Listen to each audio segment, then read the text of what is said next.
We are live. NFC Now, official podcast. I'm Julian Virgin. That's David Oblas. What's up, Dave? What's going on? I am doing our IT and sharing to the NFC community for our thousands of fans.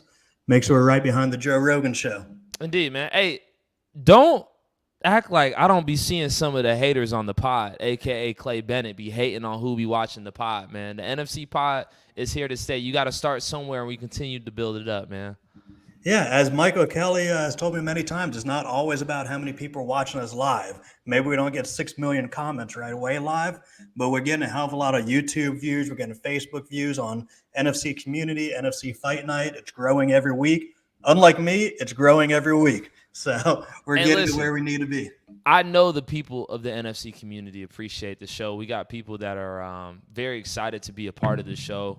Maybe not today, tomorrow, next week, or next month, man. But we have a lot of people that would love an opportunity to sit there and share their story on NFC Now. Again, this is the podcast about the events, the people, the fighters that have to do with the National Fighting Championship. So, again, that's David Oblas. I'm Julian Virgin. We have a dope show planned for you all starting off with our guy, Jesse Wable. We got our guy, Tim Loy, on from Aries FC. Am I correct about that?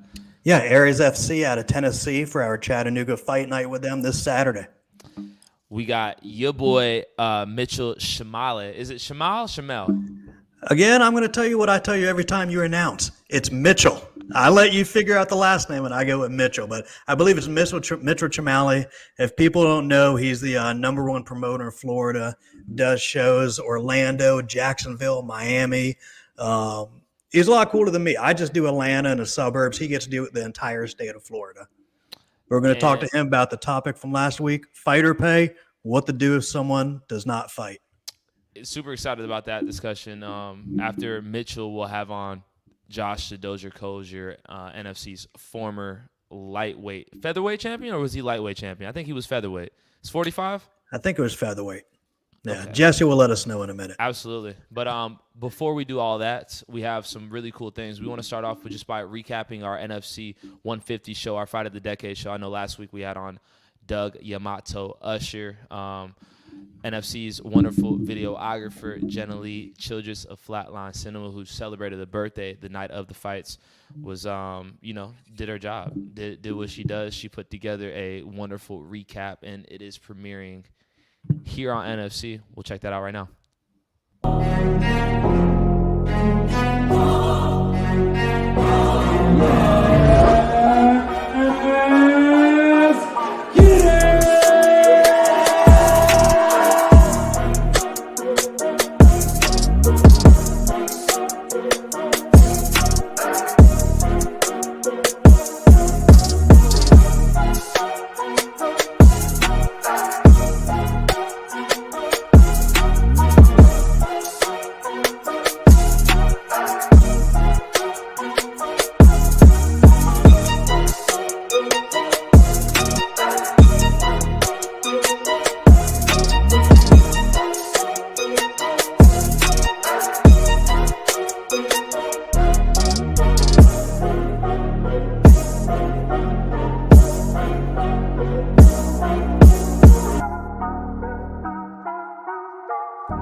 Couple things, man. I absolutely love that final shot of Doug and Jared, posing off those pictures that they took together after a tumultuous fight buildup. I thought that really surmised the entire event.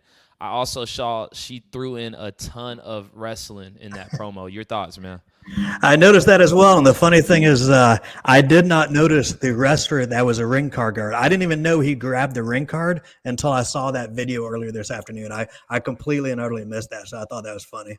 When it comes to these recap videos, man, what's something that you look for just as the promoter, like somebody that, puts on the event? What do you look to see in those? I think the excitement of the crowd, the excitement of fighters, the after fight, because like you said, the Doug Usher versus Jared Gooden, I don't always see exactly what goes on in the cage. Lots of times I might be upstairs, downstairs, backstage, dealing with something outside, or just getting a burger and fries outside. I got to take a break at some point. So it's kind of cool to see what happens after the fight is over, how that goes with them. So I'm gonna pull back a quick curtain real quick. Generally, as she was making the video, she was telling me, she was like, a lot of the the clips from the Doug Usher and Jared Gooden fight were like Doug Usher getting the best of Jared Gooden, and Jared Gooden ended up getting that results. Just looking back on last week and what Doug Usher had to say, we're still trying to get Jared Gooden onto the show so he can tell his side of what took place, man. But just when you look back at the fight of the decade, man, what are your thoughts? it kind of reminded me of the Sean O'Malley fight from UFC this weekend versus Peter Yan. Doug Usher probably won rounds 1 and 2. I don't think anyone denied that, including Jared Gooden when I talked to him. But at the end of the day, Jared Gooden won the fight. It doesn't matter how you win the fight as long as you legally win the fight. Jared Gooden got the show and win money, and he got the title belt, and Doug Usher only got the show money. Just like Sean O'Malley this weekend, a lot of people thought Peter got robbed, and Sean O'Malley didn't win the fight. But at the end of it, the judges declared Sean the winner, and he got his win bonus, and Peter didn't. So, yeah, Doug Usher definitely won rounds 1 and 2, but it didn't matter. Jared won the fight. At the end of the day, Jared Gooden got that W. Now, talking about win bonuses and show money, I know last week we introduced the conversation on whether or not fighters should get paid if they do not fight. Now, there was obviously something that went down at weigh-ins last week regarding, Doug coming in overweight. And we wanted to just reintroduce that entire dialogue, whether or not fighters should get paid if they do not actually get into the cage to fight. Your stance was very strong on the no, they shouldn't, because at the end of the day, you're paying them to fight, not to make weight. Yeah, I think the stupid tradition in the fight game is that you pay the guy that didn't do anything to cause the fight to get canceled. That's been historically the stupid thing that's gone on. I don't know how that started 100 years ago. UFC, Don King, Lou DiBella, I have no idea. But it started at the upper echelon. It's worked its way into local fights. But with local fights, our budget is a lot tighter than the UFC's budget. Naturally, they might be paying $200 or $300 to the guy, where ours might be $1,000 or $500, but it's just a much tighter budget. But it also teaches fighters, I'll use relationship if me and you are fighting. And I personally think this has happened before. You and I are going to fight, and we're the main event this Saturday night. And we're friendly. Me and you are not friends, but we are friendly. And I might message you and say, hey, my ankle's kind of bothering me. I might have to pull out of the fight, unfortunately. What's your thoughts on rescheduling this for January? But I'll wait till Friday to pull out, and then Obelisk will have to pay you. And then me and you can just kind of split that show money right now. At least I'm letting you know a couple days ahead of time where we can split that money right now. We can get a little bit something out of it, and then we're fighting in January and get the real purse money. I 100% think that has happened before with guys that are friendly with each other. If not on our card, even for the UFC. That's a very interesting assumption you're making, because from what I've heard just about the fight community, yeah, there's people that are friendly, but a lot of those times those guys aren't fighting each other. And it doesn't seem like fighters are, even when we talk about the UFC, fighters aren't able to come together to fight for their own rights, and get a larger piece of the pie. So you really think that fighters on an amateur Georgia level would conspire against a promoter like yourself? Not amateur, pro, because the amateur don't get paid. But I definitely think fighters on a pro level here locally. Yes, I think it's happening on our card. I think it's probably happened on other cards in the Southeast. Even when the two guys aren't communicating, their trainers are communicating, their friends are communicating, what their managers might be. So I think absolutely has happened before. I think additionally, if you pay guys and their fight doesn't happen, it just trains them not to take the fight at weigh-ins. If me and you are fighting each other and you're 2 pounds heavy, I don't give a shit. I'm still going to fight you. I can't 100% say that because I'm not a fighter. I did do jiu-jitsu versus Jamonte, and I didn't care if Jamonte weighed 100 pounds heavier than me. I was still going versus Jamonte the next night, and I think he was going to still go against me. Me and Blake Grice talk about it all the time. If your opponent is 1 or 2 pounds heavy, even 3 or 4 pounds heavy, 36 hours before the fight, that is not going to change the outcome of the fight. You might weigh 4 pounds more than me today, but come 36 hours from now, I might actually weigh more than you do. You never know. So it's just a mental thing. At 100%, in a lot of people's opinion, does not change the outcome of the fight if a guy misses weight 36 hours before. I think the biggest question I have is like, what's the point of making weight? You know, like what is the point of, you know, you making weight if the weight really doesn't matter at the end of the day? And, you know, if something like this could happen, I think last week something that did kind of strike as I re-listened to the show last week when we talked to Doug Usher, because your contract was very, very clear. I got to give you your credit. Your contract was very, very clear. It didn't seem like he had known all of that. I could be wrong. It didn't seem like it was a thorough, like, okay, we read through every part of this contract, because I think your contract did cover you in that sense. But yeah, I look forward as this person. I would love to hear a fighter's opinion on who may have called out or missed weight on this topic. And I think this topic is definitely something that we can get into. So y'all make sure that you drop your comments no matter where you're listening, whether that be on YouTube or our Facebook community page. Yeah. Drop your comments below on what you think about this conversation, whether or not fighters should get paid if they do not actually step into the cage to fight. Again, that's our dialogue that we're having on NFC Now today. But before we go any further, we have to introduce NFC's lead matchmaker and somebody that we look forward to just having on, talking about our upcoming card, Jesse Wable's Amateur Series. I believe this is the 5th show coming up on November 4th at Tannery Row. Ladies and gentlemen, allow us to introduce. Let me bring him in. Add to stream. I see him there. Let's see if I can make the video so we're all equal here. Jesse. There we go. Does that work? Can we get there we go. Jesse Wable, ladies and gentlemen. What's up, Jesse? What's going on? Okay, you're not coming to us from your from the studio. Where you at? Now we in the garage tonight. Cason's upstairs playing video games right now, so we in the garage tonight. Heard that, man. Thank you for joining us on today's show, man. Yeah, no problem. Let's go ahead and get right into it. I know you heard just a little bit about what David and I were talking about, whether or not fighters should get paid if they do not actually step into the cage. You're the NFC's matchmaker. You've also been a fighter, man. What is your stance on this? It's a touchy subject.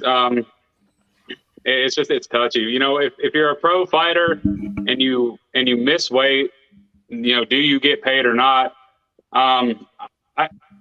If you're a professional fighter and you're scheduled to fight and you make weight, it's hard for me to say you shouldn't pay him, because and I know that Dave's probably not going to like that very much, but you know, they did everything they were supposed to do.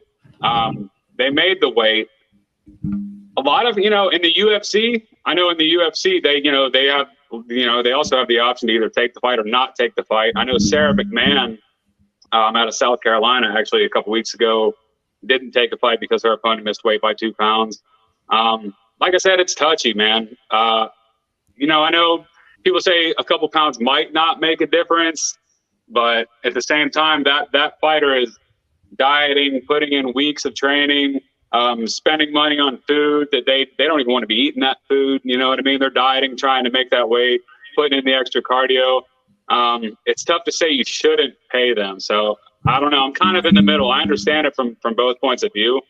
Now that I'm learning a little bit about, ever since we've been doing the amateur series, I'm starting to figure out, more about everything. I'm starting to really learn how all the shows work and the money and everything. So I definitely can get it how it's annoying from Dave's point of view that he has to pay these guys when they won't fight a guy when they just miss weight by a couple pounds. So I can understand.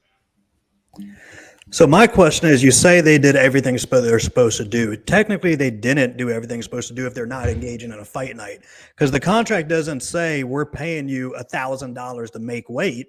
It says we're paying you $1,000 to get into a cage fight. Those are two different things. NFC doesn't sell tickets to weigh-ins. NFC sells tickets to fight nights. So I potentially see that if the opponent just doesn't show up, or he's so heavy the athletic commission won't even allow the fight. But if your opponent is 2 pounds heavy, and I'm just using an arbitrary number, if your opponent is 2 pounds heavy and you simply say, no, I'm not going to take this fight, that's where I don't think you should get paid. If you have the option to take that fight, or the promoter finds someone else for you and you say no, that's 100% where I don't think you should get paid. Yeah. And I guess it all just depends on the circumstances too. Like, is this somebody's pro debut? Are they one fight away from getting a big deal in the UFC or Bellator or another promotion? Are they 5-0 undefeated? and then their opponent misses weight by 6-7 pounds. But because the commission has that weight gap, the lighter you are, like 125 pounds, the gap is like you have to be within 3 or 4 pounds, even if you miss weight. But the higher you go in weight, like if you're 205 pounds, I believe the gap is like 9 to 10 pounds. So even if they do miss weight by 9 pounds, the commission will still technically let the fight go. But if they miss weight by 9 pounds and you're on weight and they're potentially going to gain 20 pounds and you're one fight away from getting to the UFC or Bellator, it's kind of risky. Like I said, it's just all circumstantial. It just depends on the situation, really. It's tough. It's tough. It's a tough question all around. So to take out the weight game, eliminate you miss weight. What about the fighters that come to us all the time and don't have medical documentation, but say, I sprained my ankle, I hurt my nose, I hurt my rib, and they tell us that a day before the fight, 2 days before weigh-ins, and they have absolutely zero medical documentation. When that happens, we almost always pay the opposing fighter, but that's where I question it as well. We tell them to get medical documents, they refuse to, so we're just simply taking their word for it. And see, you're better than a lot of other promoters because a lot of other promoters wouldn't do that. A lot of other promoters would just say, like, look, your opponent's out. It's 2 days before the weigh-ins. Technically, you're not even on weight yet. Just go ahead and stop eating, stop drinking. The fight's off. We're going to try to get you something on another card. That's one thing, not to toot your horn, but, David is a great guy and will do things like that. But like I said, not a lot of other promoters will do that. And, it's just something to be said. And it's funny seeing the comment. We've got Felicia that says, you don't get paid for something you turned down. Pamela that said they should not get paid if they have no documentation. Yeah. I can agree if there's no documentation. I know we definitely have had fighters, pull out for suspect reasons pretty close to the fight. And it's sometimes like, do we make it a big deal? Do we not make it a big deal? But people do definitely pull out for a lot of suspect reasons. Jesse, could you just explain to us, as a professional fighter, man, how important is it for a fight check? Like on the regional level, I don't personally, this is just my opinion, I could be wrong. Somebody might disagree with me. I don't really think that the pay for regional promotions really matters that much. I mean, you're making more money off of ticket sales than you are an actual purse. For the promotion to make money, they can't pay guys UFC type money and everything. You know what I mean? So I don't think it's all that important. I think if you're serious about the sport and your goal is to make it to the UFC, a lot of these guys local that complain about the pay, they just want to be known as a pro fighter, or they just want to be known as a fighter or this or that. And so they'll make a big deal about pay, because they're probably not going to fight that much, but if you're a pro fighter and your goal is to make it to Bellator, it's to make it to the UFC, it's to, improve your record, stay busy, and try to actually make this a career, which you see not many people from Georgia can actually make that happen. We've got like Cody Durden, Trayshawn Gore. We've got a few people in the UFC, but not many. The paycheck, guys, it's not that important. If you want to just stay busy, fight, build your record, build your reputation, build your fan base, and hope that your shot comes. Like I said, if you're worried about a couple $100, if you're arguing with a local promotion about a couple $100 and not taking a fight over $200 or $100, it's just stupid, in my opinion. Now, on the counter, and excuse me, David, on the counter, hey, go ahead. Is 100, like, what is that number for you where it's like, all right, I'm not going to be able to do it anymore? Because, like, you said, like, hey, I'm not the largest promotion. I'm not the UFC. I'm a small business owner. But, like, at what point in time can you be able to take care of a fighter who is on a local level that's not, to Jesse's point, that's not necessarily getting a big check? Like, what is that gray area for you, Dave? Explain what you mean by take care of a fighter. I didn't follow that. Like, as you have been doing, you've been showing grace. According to Jesse, is like, look, a lot of other promoters aren't even willing to take care of them. You've been acting in good faith, like, hey, you made weight, I'm going to take care of you because your opponent slipped out. But at what point in time will you get to the level where you can take off, where you can take care of everybody? Like, what is that gray area for you? I mean, I don't even think it's odd because when I talk about this, I don't mean it to be an asshole and not pay fighters. That's the last thing in the world I want to do is have someone train for something for 8 weeks. To me, it's more about teaching them a lesson. If me and you are at weigh-ins and you're 2 pounds heavy, I should not have that option to walk away and still get paid 100%. Because what's half the human being's going to do? They're going to walk away and take their payday and not even engage in that fist fight because then they might lose it. Hey, if I can get my payday, why not? So it's more about protecting the integrity of the sport, in my opinion, and teaching both guys and all future guys that you only get paid for the fight. That way, if me and Jesse are fighting and I'm 2 pounds heavy or 1 pound heavy, who knows what Jesse's limit is to taking that fight? But potentially I'm 1 pound heavy for a 155 fight against Jesse. He should not have the option to not fight and walk away with 100% of his show money and just losing his win money. Then you've got fans that were planning on dinner and drinks, going to the fights. They turned down tickets to the Braves game. They were going to go to a comedy show, but instead they're coming to NFC Fight Night. And then it hurts both fighters on their future event, just like we saw Kelsey Jersid versus Chloe's last month. We talked to them how they got canceled a few months ago. They both hardly sold any tickets for this last fight because it hurt them 1 or 2 fights thereafter to their fans know that they're going to fight. So for me, it's not 100% about the money. I've got enough money to pay everyone on this card their show money. I just think it's absolutely fucking stupid to do that. It makes no sense in my opinion. There's no other job in the world that pays you when Jenna Lee does video design for someone else, they're not paying her to get in a car and drive to it. They're paying her to produce the video. If she gets in a car wreck on the way there, she's not getting a payday. If our referees and judges planned on coming to the event, but they get stuck in traffic and they don't get to the event, they're not getting paid. I've just never understood why fighters should get paid when they're not fulfilling the contract, whether it's their fault or someone else's fault.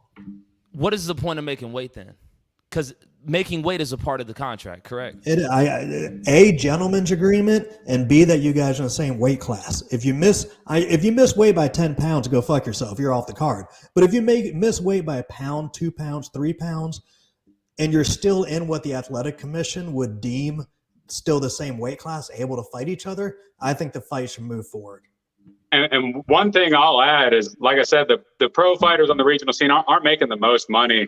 And if they have my mindset, which is, the purse isn't really the most important thing, if they're 3-4 pounds heavy, they might just say, fuck it. I don't care about making weight. I'll take some off my purse. I'm going to stay healthy. Let them keep dehydrating themselves. I don't care about making weight. I don't really care about the paycheck. I'm just trying to get this win on my record. So that's another thing people will do to kind of scheme the system. We never got your thoughts about Doug Usher missing weight against Jared Gooden because he missed weight by a considerable amount of pounds. Yeah, I was surprised, especially at 185 pounds. I think the only other time he missed weight was when we had LFA in town and he fought Jamie Pickett. I believe he was maybe 1.5 pounds heavy, and this was 6 years ago. He hasn't had any problems making weight before. I was kind of surprised, especially on the podcast the week of when you guys were asking him, like, hey, man, is everything good? Or there's not going to be any excuses after this fight? Is everything straight? He said, yeah, man, I'm 100%. I'm not backing out. But she was right. He didn't back out. But the fight was pretty damn close to getting canceled. So because of him missing weight.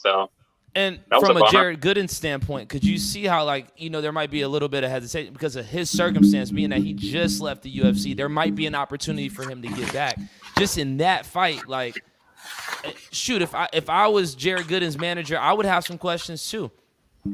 I mean, yeah, I thought, I could definitely see if Jared had said, look, you missed weight by a lot. There was an argument about the payment, which really I thought I didn't say anything then, and I haven't really said anything, but I thought Doug should have just manned up and gave him what Jared was asking for. I think Jared was asking for $1,000 of his purse because he missed weight by a bunch. And like I said, it's an important fight for both guys. If Jared just came off a loss. If he comes off another loss because he was just like, well, let's just take the fight. This guy's going to have 20 pounds on me, whatever. And then he loses again, then he's definitely not going to get back to the UFC, or it's going to take him a long ass time to get back. So, props to Jared for taking the fight. I'm glad they came to an agreement. But, yeah, I was definitely bummed out that Doug missed weight by that much. But it's all good. So, Jess, I think you deal with the fighters a lot more than I do, but I also deal with them a hell of a lot, and I have a lot of them that some of my very good friends, as you are. When you're dealing with these fighters, some people are suggesting we put in the contracts that if you're the one that messes up the fight, if you're the one that shows up heavy, if you're the one that doesn't get medical documentation for an injury, if you're the one that doesn't do X, Y, and Z, you owe the opponent his purse money instead of the promoter, because the NFC didn't do anything wrong, or whatever other promotion you're talking about. For Josh Koser, for his fight coming up, would he sign a contract that says if he misses weight or he has a fake injury, he owes his opponent Walter's purse money? I could agree with that. If not the whole purse money, maybe a percentage, like 50% or something. But yeah, I can definitely agree with that. That makes sense.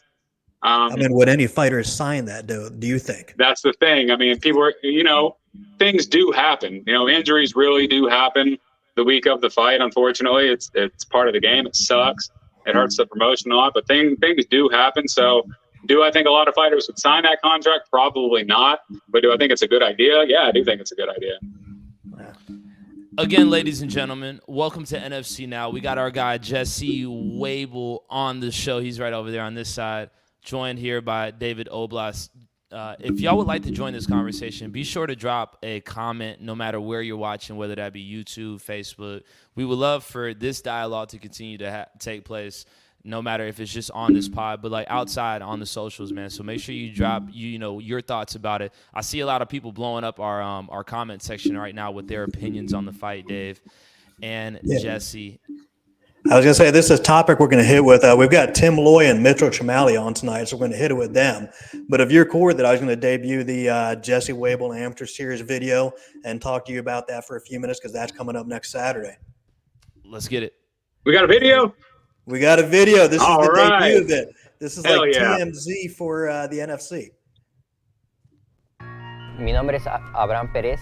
Voy a pelear con Chris Wynn el 4 de noviembre. So my name is Abraham Perez. I'm going to be fighting Chris Wynn on November 4th. My name is Chris Wynn. I'm the NFC Flyweight Champion, and I will be defending my belt November 4th against Abraham Perez. Honestly, I'm not attached to the belt, so I'm just looking at it as another fight. We're just here to prove to the people we're fighters, and what we can do is fucking amazing. And we're just trying to put our name out there, Honestly, I see strengths everywhere. I do respect his wrestling, I respect his striking, I also respect his jiu-jitsu. I need to come out correct because he is skilled everywhere. I hope that it goes standing the whole fight. If not, I'm pretty sure he's gonna have a lot of trouble with my wrestling and jiu-jitsu. I come to fight, I bring the fight, I want to finish every time. I'm not the type of person that will back down or to get scared of a punch. I'm coming to kill, I'm not coming to play. I'm Chris Wynn, NFC's Flyweight Champion. Mi nombre es Abraham Pérez. Make sure you purchase your tickets at nfcfighting.com. El 4 de noviembre para Jesse Wable's Amateur Series. To watch me defend my belt November 4th. Y espero que les guste mucho.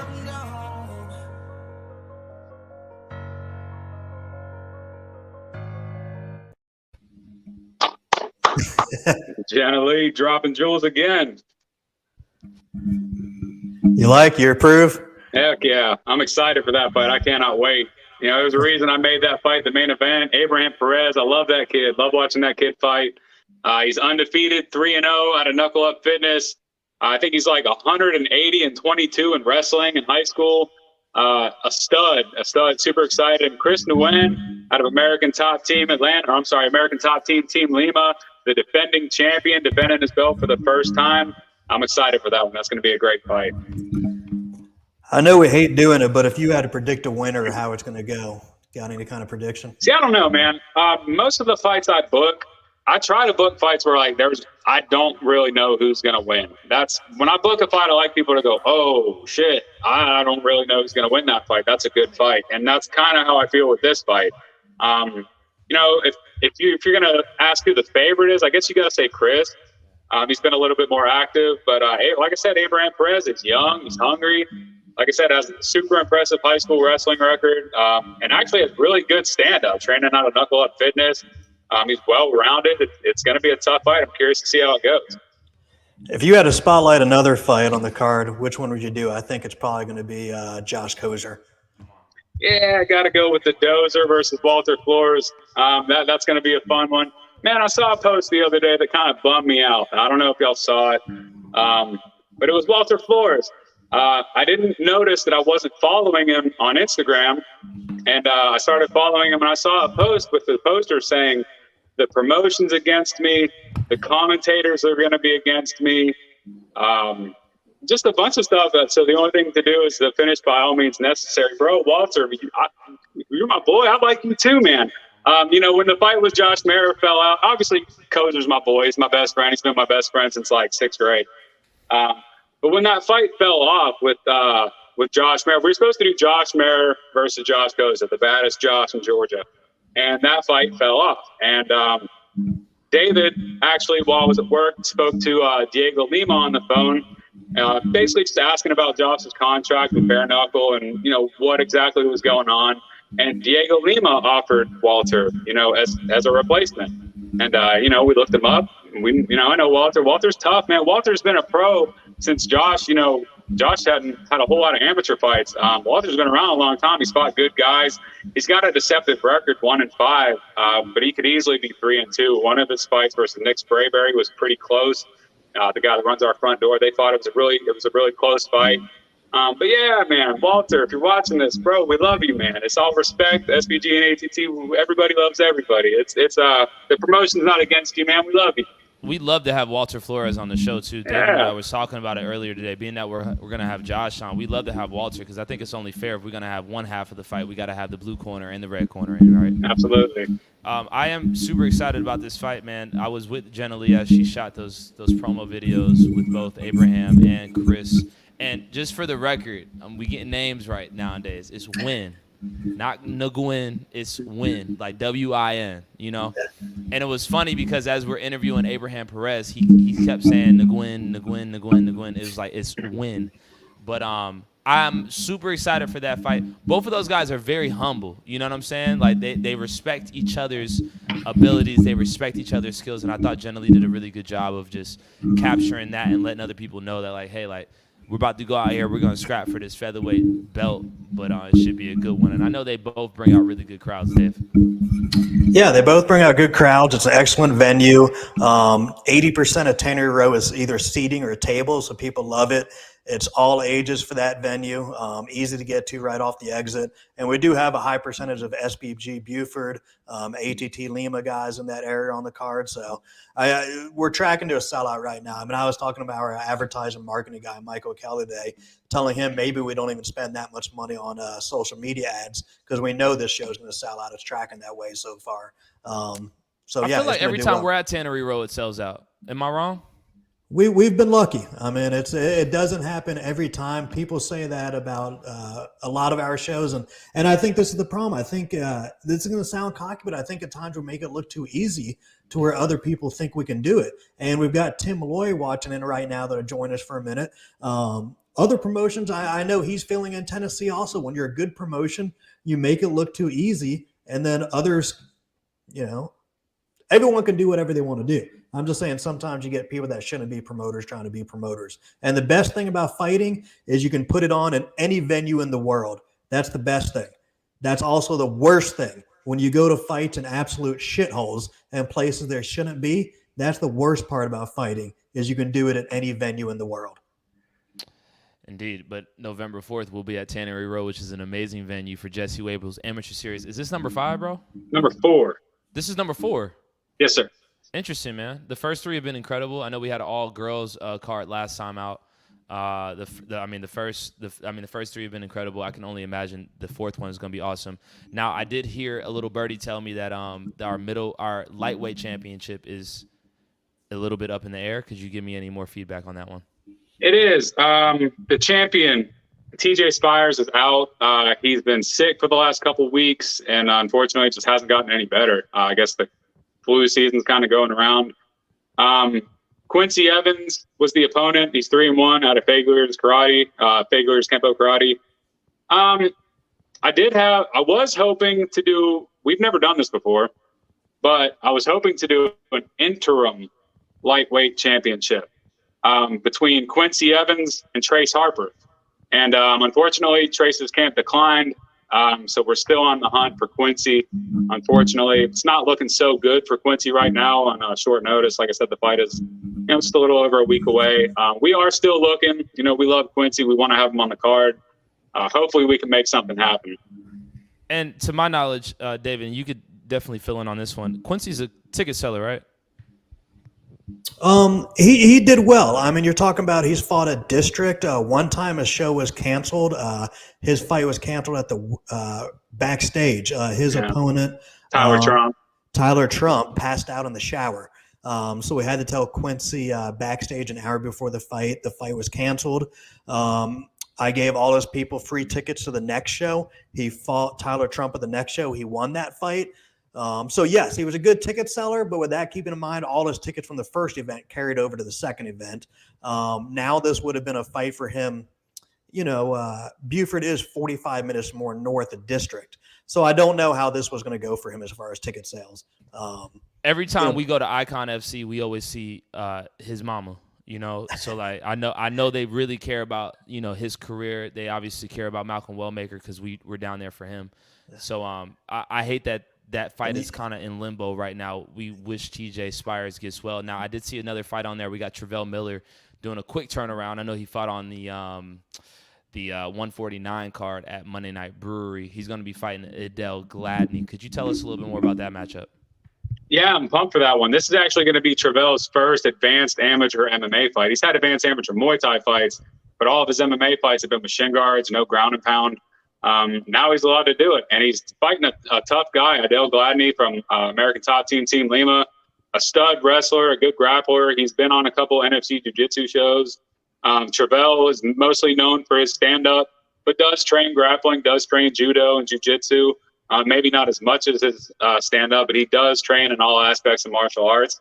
I'll be curious to see the game plan between Idell, if he's going to come out and stand with Travell, if Travell is going to try and take him down. Who knows? I'm curious to see how that fight goes, with it being Travell's first advanced amateur MMA fight. And it's also Idell's first advanced amateur fight. So it's going to be both their first time taking off the shin guards with the MMA gloves on.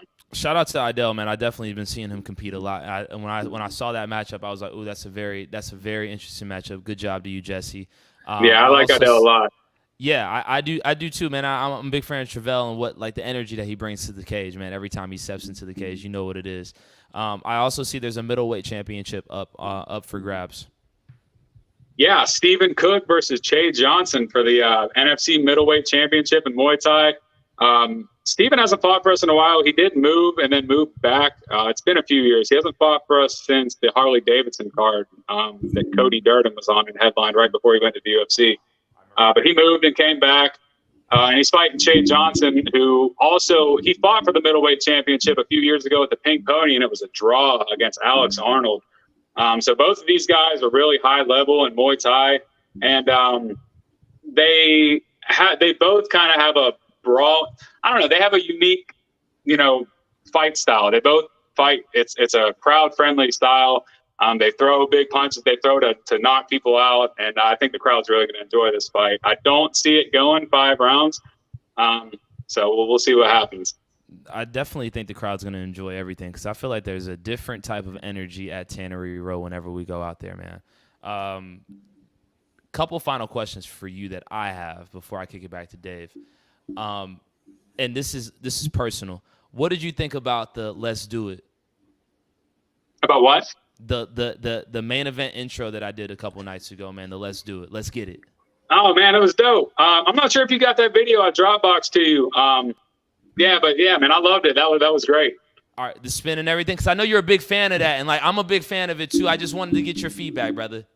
Yeah, and I think you do a really good job announcing too. I was even telling Dave before, Jose was always doing the shows for the NFC fight nights and everything, and for the amateur series, I kind of did want to mix it up and bring you out because I really do enjoy your energy. You bring a different energy to everything, and I really do enjoy your announcing. Thank you. We made your initial tryout in South Carolina at that shithole Blake Grice's gym. I'm joking. It's a shithole. I pulled up, and when what's crazy in South Carolina, and Tim Lloyd, we see you, man. Thank you for being patient, brother. At that South Carolina show, I tried out, like I said, tighten your seatbelts, blah, blah, blah, blah, blah. And I'm talking about it was crickets, man. I'm talking about you could hear a pin drop in there because nobody caught on to it. But I felt like I may have landed the plane a little bit easier. I just wanted to get your sign of approval, my boy. Oh, yeah. I loved it, man. You're doing great. Keep it up. Indeed. He's not going to say anything different as you're looking at him. Nah, Jesse's going to keep it 1,000 with me always, man. Always. And my last question to you, Jesse, is if we had no clue what martial arts look like here, local amateur martial arts look like here in Georgia, why should we come out to Jesse Wable's Amateur Series 4 on November 4th at Tannery Row? Like I said, just to see some good, even fights. Like I said, if you've never been to an MMA show, like Dave always says, there's nothing like going to a show live. It's one thing watching it on TV, but when you're going and you're there in person and you're seeing these fighters walk out, and then after the fights, you're seeing them walk through the crowd and everything, and you're getting to meet these guys and meet the fighters as a fan. It's just different. And especially when you know somebody that's fighting on the card. Like if you know somebody that's fighting on the card November 4th and you've never been to a fight, I'm telling you, come. You'll get nervous. I get nervous. I get real nervous just watching, the Jared Gooden and Doug Usher fight. When they're walking out, I'm in the cage. Goosebumps going on. My heart's pounding. It's a fun time. If you guys have never, like I said, if you've never been to a fight, definitely November 4th be the one to come to. There's some good fights on there. Good, even-style fights. And if you're looking for tickets, get them at nfcfighting.com. And next Monday, we won't be on because of Halloween, so we're going to figure out next week's schedule and talk a lot more about the Jesse Wable Amateur Series next week. Awesome. Jesse, thank you for your time this evening, man. Kiss the babies. You only have one baby, but, I know you got your little boy. He's not a baby no more, man. And he's still my tell baby. Tiffany we said hello. As always, man, we appreciate you, brother. Absolutely. Y'all have a good one. Indeed. That is Jesse Wable, NFC's, I was about to say lead matchmaker, but only matchmaker, right? Is that fair? Well, you're trying to suggest matches out there, so we got to call him the lead matchmaker, and you're trying to become the assistant matchmaker. I would love to, because you know what? Like, in between the fights, I'm always talking to Jesse. Like, after a fight happens, I'm like, ooh, I think I'd like to see him fight him. And so, yeah, maybe. But let me just stay in my lane, man. Again, I'm the podcast host, and I'm now the announcer. Always shout out to Jose Santiago. Should be having that procedure next week. And shout out to our next guest stepping up to the plate here on our NFC Now podcast. The one and I already got him in, Tim Loy. What's up? How's it going, guys? Good to see y'all. Thank you for joining us here on NFC Now. David always speaks so highly of you. Hey, I appreciate y'all having me. Excited to see David this weekend, I guess now, as it were. Wish you were going to be able to make it, Julian. I talked to you in Augusta. You said it's Halloween weekend. You got things with the little ones, right? Indeed, man. I mean, if you invite me again, and we might be able to talk about something. What's up, man? What should we be expecting at on Saturday's show? Hey, man, it's going to be a lot of fun. If anything, I was listening to you guys in the lead up before you guys brought me on, and David had a really good point in that, promoting MMA, the one of the good things is you could put it anywhere. One of the bad things is you can put it anywhere. A lot of people see what you do and they think that it's easy to replicate. It's certainly, a lot of people learn the hard way, and a lot of people, you have to kind of make the same mistakes that I'm sure David and I have made over the years to learn from those mistakes, honestly. So, it's one of those things where not every show you're going to hit it out of the park. If you can hit a home run every 1, 2, 3, 4 shows, cool. If you get a base hit every other show or better, that's cool too. Every once in a while, you don't necessarily, knock it out of the park. But I think that as far as, this weekend goes, fights are going to be really good. It's Halloween weekend, so we've struggled a little bit with that, I think. But as far as like the level of the show goes and the quality of the fights that we've got, really excited for it. I think that we're a good solid 5 to 6 fights deep as far as just like good solid fights that could be potential fight of the night contender types. So we've never been to your venue. We've never been to one of your shows up there. Which venue is this? And tell us a little bit about it.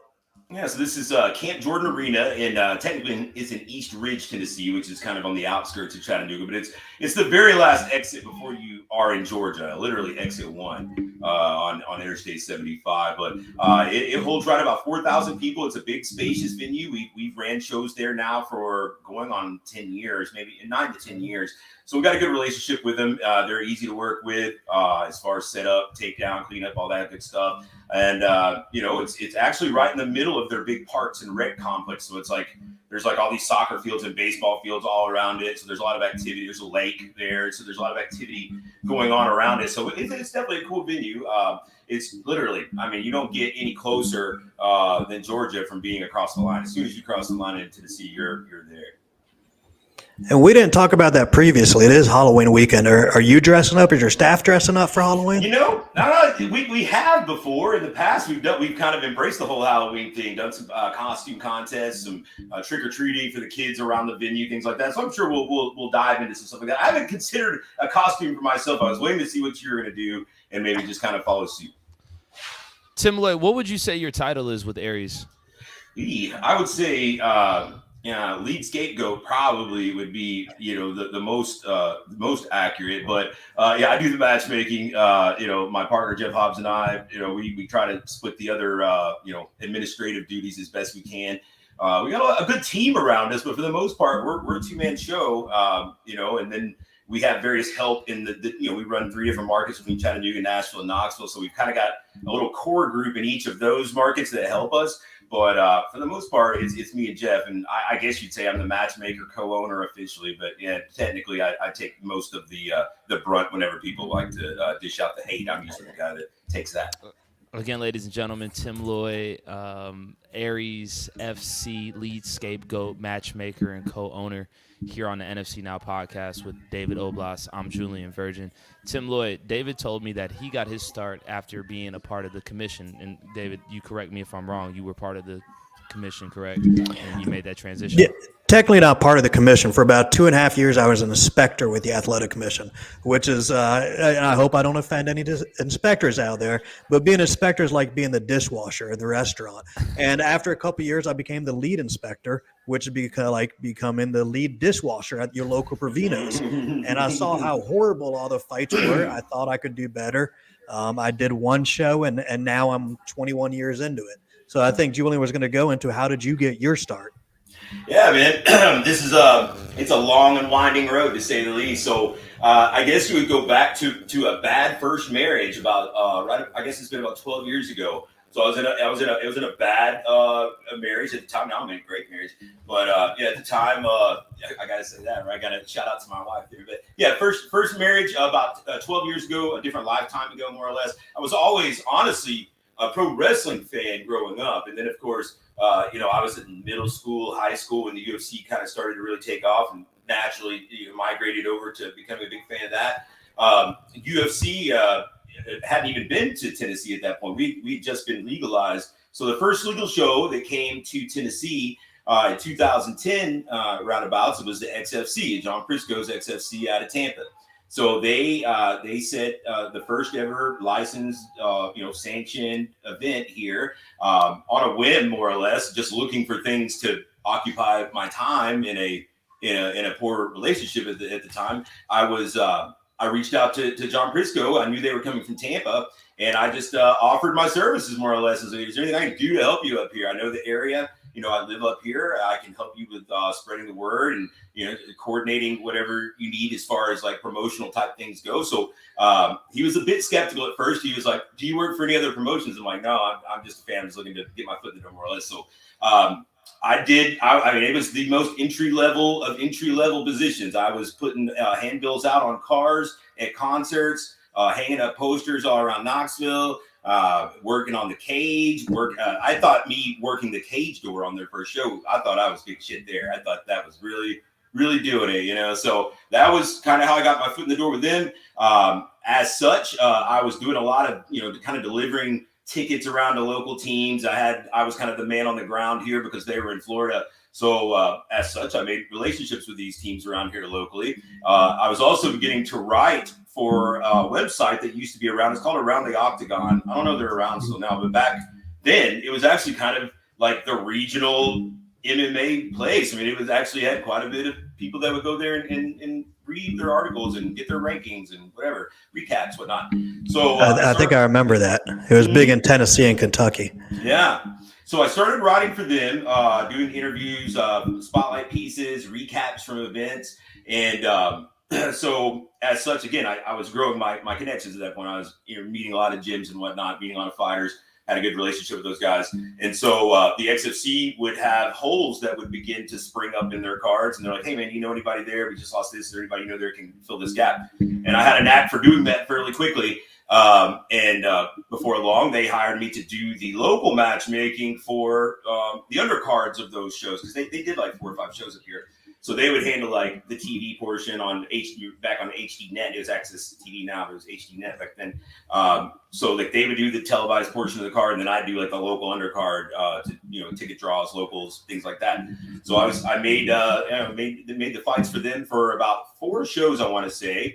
And then I ran into an old buddy of mine, Gene Click, who I went to elementary school, actually. We've known each other literally since we were 5 years old. We were in the same kindergarten class. And Gene had the 3FC promotion here, which was like 2012 to 2015, something around those realms. And I was working with Gene, helping him do his matchmaking. I did that only for like 2 shows before he was like, hey, man, this is a lot for me to try to do on my own. You want to come in and, we'll be partners. You do the matchmaking. I'll do the other end of things, and we'll just split stuff down the middle as far as profits, losses, that kind of thing goes. So next thing, now I'm a co-owner of a promotion and doing the matchmaking. Gene stepped away after about 2 years of that to tend to. He's got a gym. His real passion is training people. He's got a Fit Factory gym here.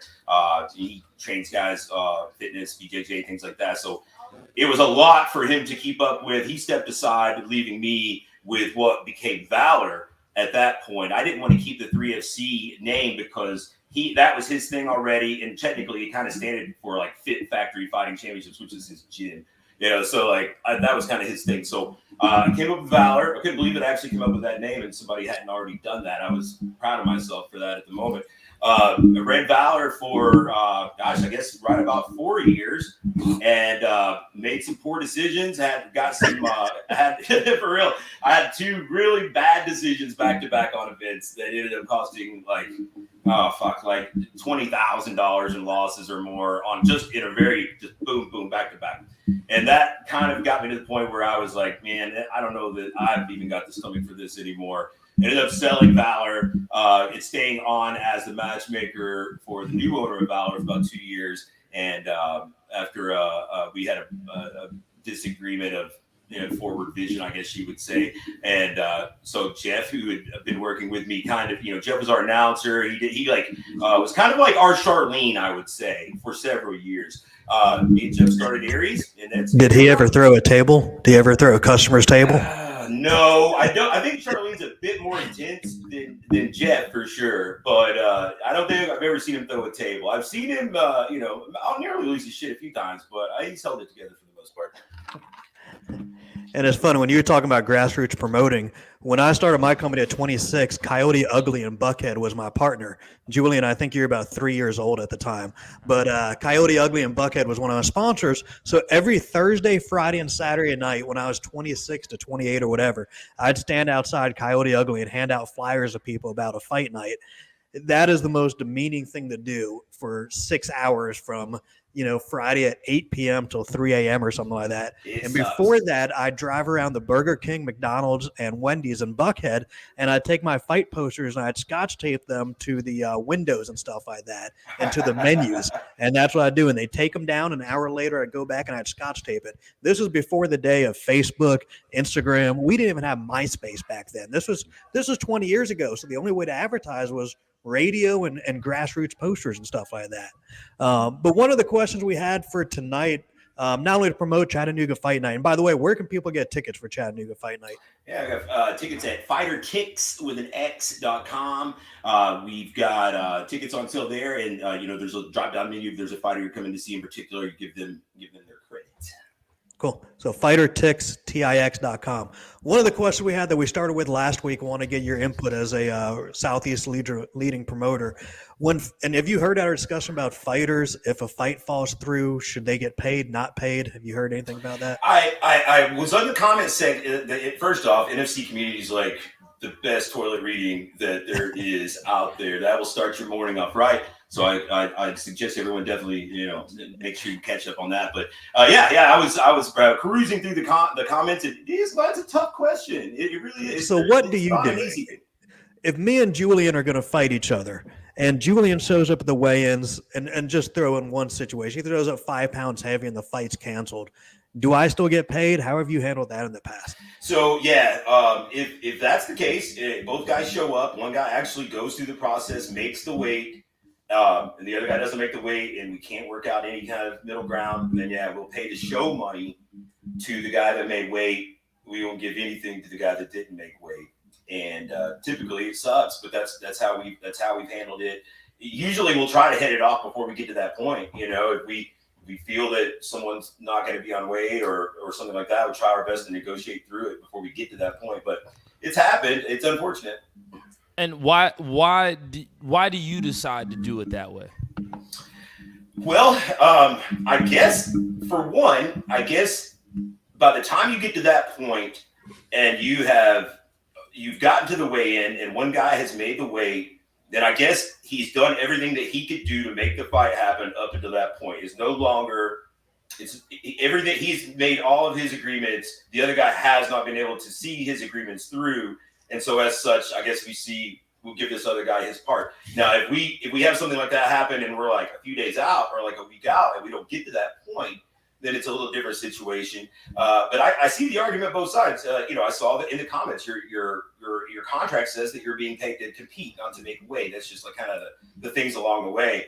I guess reason 2 would be just to keep good faith, to keep good relationships with the fighter that is not going to get the fight, and so that maybe you can work with them in the future. That said, if they wanted to keep relations that good, they would kind of bend with you a little bit and potentially take a purse deduction from the guy to continue to make the fight happen. Not saying that that's always the case. It could be egregious, and it's just like, I'm not fighting that guy. He's 10 pounds over, whatever. But it's not an easy one for sure. What about it for you if the fight falls out? If the fight's Saturday night, what if the fight falls off Wednesday, Thursday? Do you pay full money, a portion, or nothing at all if it's a couple days ahead of time? Usually we're not going to pay anything at that point. If we don't get to the weigh-in and we don't have a guy get there and actually make the weight, then we typically don't. We'll try to work something out where like the guy sold tickets, we'll be like, hey, we'll still pay you commission on your tickets, something like that. But as far as like show money or whatever, we don't. And you just handle it case by case, really. There's nothing written in paper on 3 days out, 2 days out, 1 day out. You just case by case. Pretty much case by case. But I can't recall a time that we have paid someone their show money and they knew their fight was off days in advance to the point where they didn't even come and make weight. We've had a couple instances where we knew it was going to be close. And like the person that's going to make weight is aware that the other guy is probably going to be over, but but it's going to be close. So they'll insist on, hey, well, I'm going to stay on weight and I'm going to show up and I'm going to make weight just in case. And we've had other guys where they're just like, well, shit, man, I don't want to continue to cut the weight myself and then not have to fight. And then in that case, it's kind of an easy out. Taking away the weight issue, I've ever had like an injury issue. Like if we have a fight Saturday, I'll call a guy on Thursday and I'll say, hey, man, I'm sorry. Tim Loy injured his hand training today. The fight's off. The fighter was still telling me, hey, man, my weight cut's going easy. I'm still going to come to weigh-in Saturday, weigh in, so that way I can get paid.